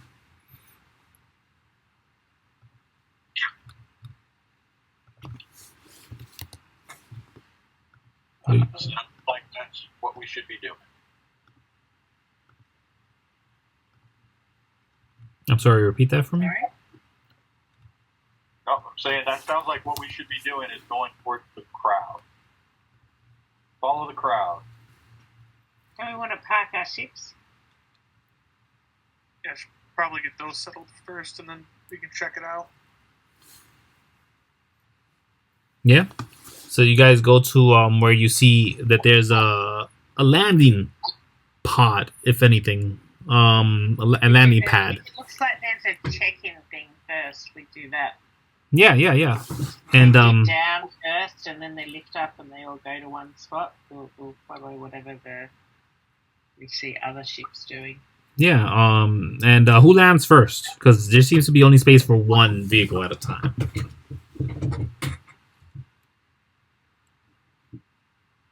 I mean, you guys should probably be ahead anyway. I will land first. Okay. So Bromduhr, when you land, they ask you to lift to open the doors.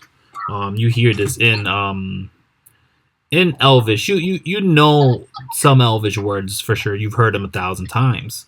But they do say it in Elvish.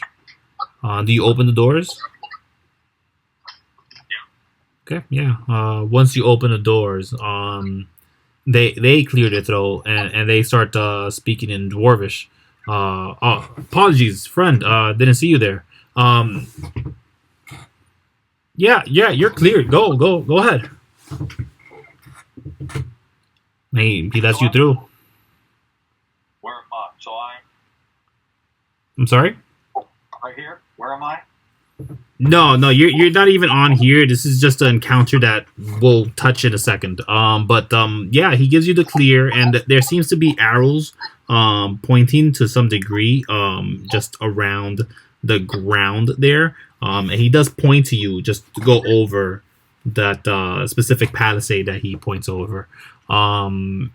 It seems that he's specifically pointing there because if you go anywhere else, it could be problematic. Okay. But yeah, he lets you go through, and you could enter the city easy. Okay. Yeah. Who lands next? I will. Yeah. He gives you the hand wave, and he says in Elvish, because he defaults, to open the door. I open the doors. Yeah. Once he goes around, he scrunches his eyes a bit, looking, and then he looks at the ship that Bromduhr just came out from. And then he looks at you. He does a whistle, and you hear a couple of footsteps rushing over to you. He still hasn't said anything yet, but he does whisper to the other one, covering his mouth as he does. And then they look at you, and the one who was speaking to the other one, the one who seems to be in charge and at the whistle, he does say specifically, what's your order?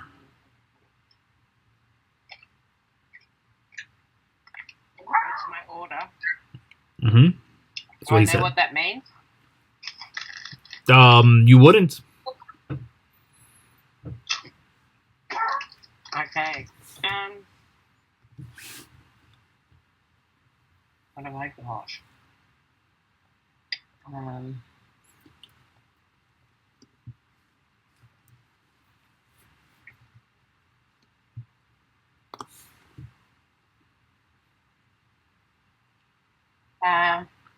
Who are you with? Ayala again? Was she good or not? Who? Ayala. We've got an amulet of Ayala. Ayala is the goddess of this planet before Adasor showed up. I showed them an amulet of Ayala. As he says, "Who are you with?" In a very forceful tone, and grabs his hip to grab a blade. It's just a short blade. He relaxes when you show him that, and he says, "Are you?" And he's nervous about speaking. And he looks around. And he clears his throat and says, "Silver?" He's asking. I don't know. All it says is amulet of Ayala. Is it silver? Well, no, he's just asking Silver. He's in Oh, yeah, you don't even understand him. Shit. Yeah. Yeah, But yeah. I have telepathy, don't I, still, with the others? Yes. So they could explain it to me Yes. whilst, Okay, so you tell, you ask Alice, what does this mean? yeah, and Brom, because he mentioned something about being something or other in some kind of order. Okay. Bromduhr, do you have an answer to say to anything like that?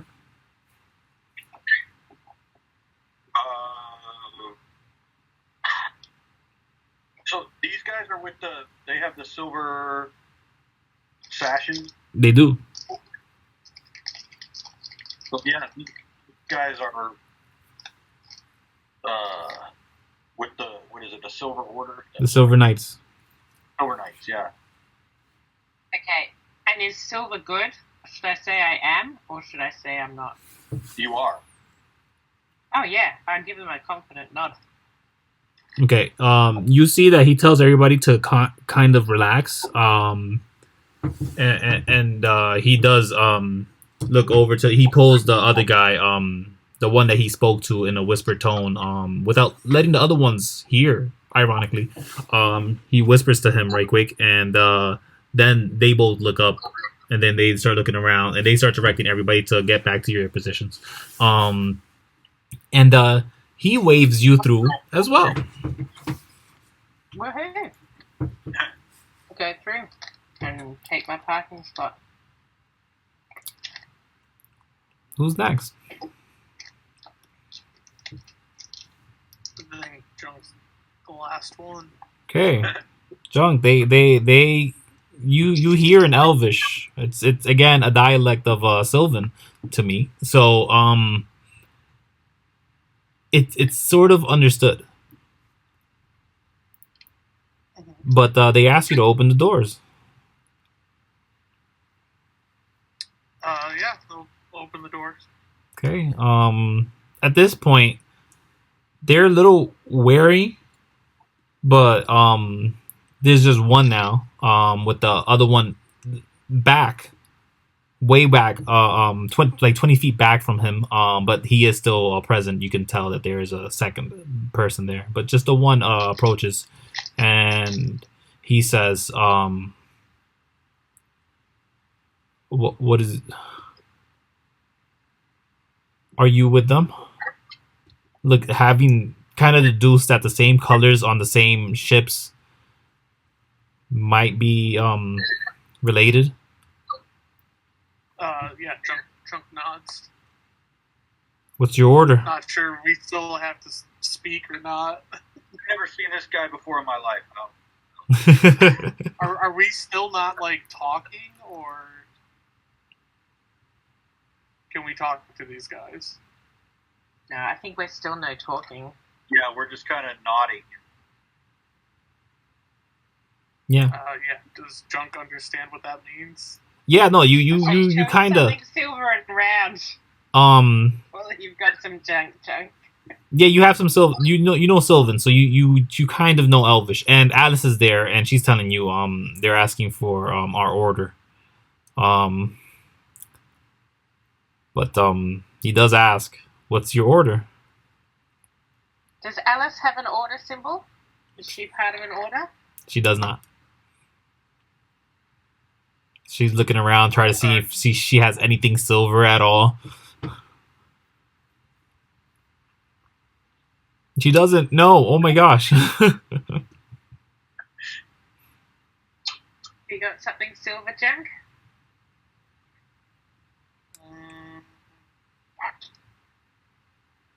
It's a good question. Gesture to your shiny accomplice. She's not silver either. Oh, I don't know. I mean, I don't have anything that's specifically labeled as silver. it just needs to be something that's silver coloured, I think. My amulet wasn't actual silver. The pants aren't actual silver. Yeah. I guess Drunk will like pull out one of his tinker's tools that are like grayish and like point to that, I guess. Make a persuasion check.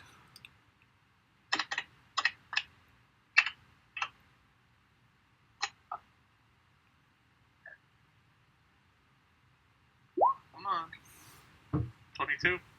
It's pretty decent. Just yank the knob off one of the cupboard doors. he with furrowed eyes, he does kind of nod, looks at the ship again, looks at you, looks at the tools that you pointed at,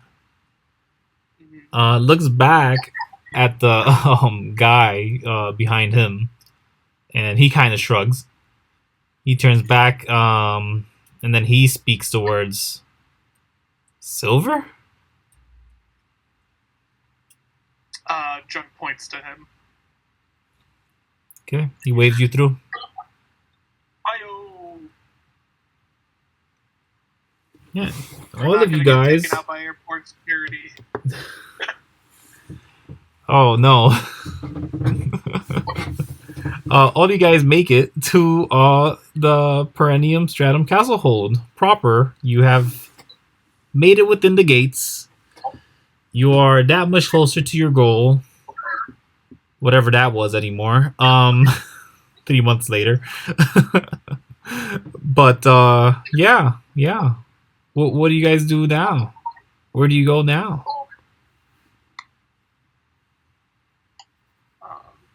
It seems that as you follow past over this line, this route, it leads a bit underground to a holding station for ships.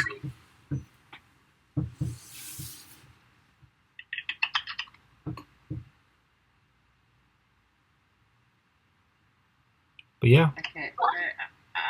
Do we want to go check out what the commotion's about?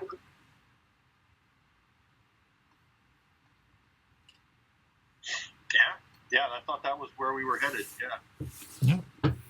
So there's signage everywhere, and with the half knowledge, the knowledge from the Sylvan and the pure understanding from Miss Alice over here, they can point out how to get to the front real easily, and it's not that far to get there. And once you do arrive there, you guys notice that there is and with Ima and Dolly, of course, with you. And since he's with you, he's the one who specifically points out those are Urs over there in the front. And it seems that there are more visitors from the overworld hanging around over here. And they have caused a commotion as well. But this is where we'll start off next time, because I shouldn't be making too much noise here, to be honest. This is in my house. But yeah. So that's all I have for you guys right now. We got a hell of a lot further tonight than we did in the last 6 sessions, I think. To be, Yeah, we were booking. yeah, you guys were rushing it though. So, and I kind of figured this would happen, but didn't expect it, and definitely not to the level that it went, especially with the crane levels there. They're supposed to keep you back at least a bit. So that was fun. I guess we wasted all that time for a reason. It was great. Yeah. It was perfect. Yeah, if we had had to walk, I think we'd not be quite as far as we are now. Yeah. I think it would be like a 3-month walk. Yeah, it's about. They did some amazing amounts of damage in just that one that could get to us, if they could all get to us. But they didn't. Cool. Free and clear. All right. So next session will be a shopping session just for Danny. Just in time for quick. He hates shopping. Yeah. And yet he spends so long doing it. He's so funny. Well. All right. Okay. Cool. Thank you very much. Thank you guys. This was amazing. Yeah. See you next week. Yeah. You guys Great job. Have a good one. Good one. Bye.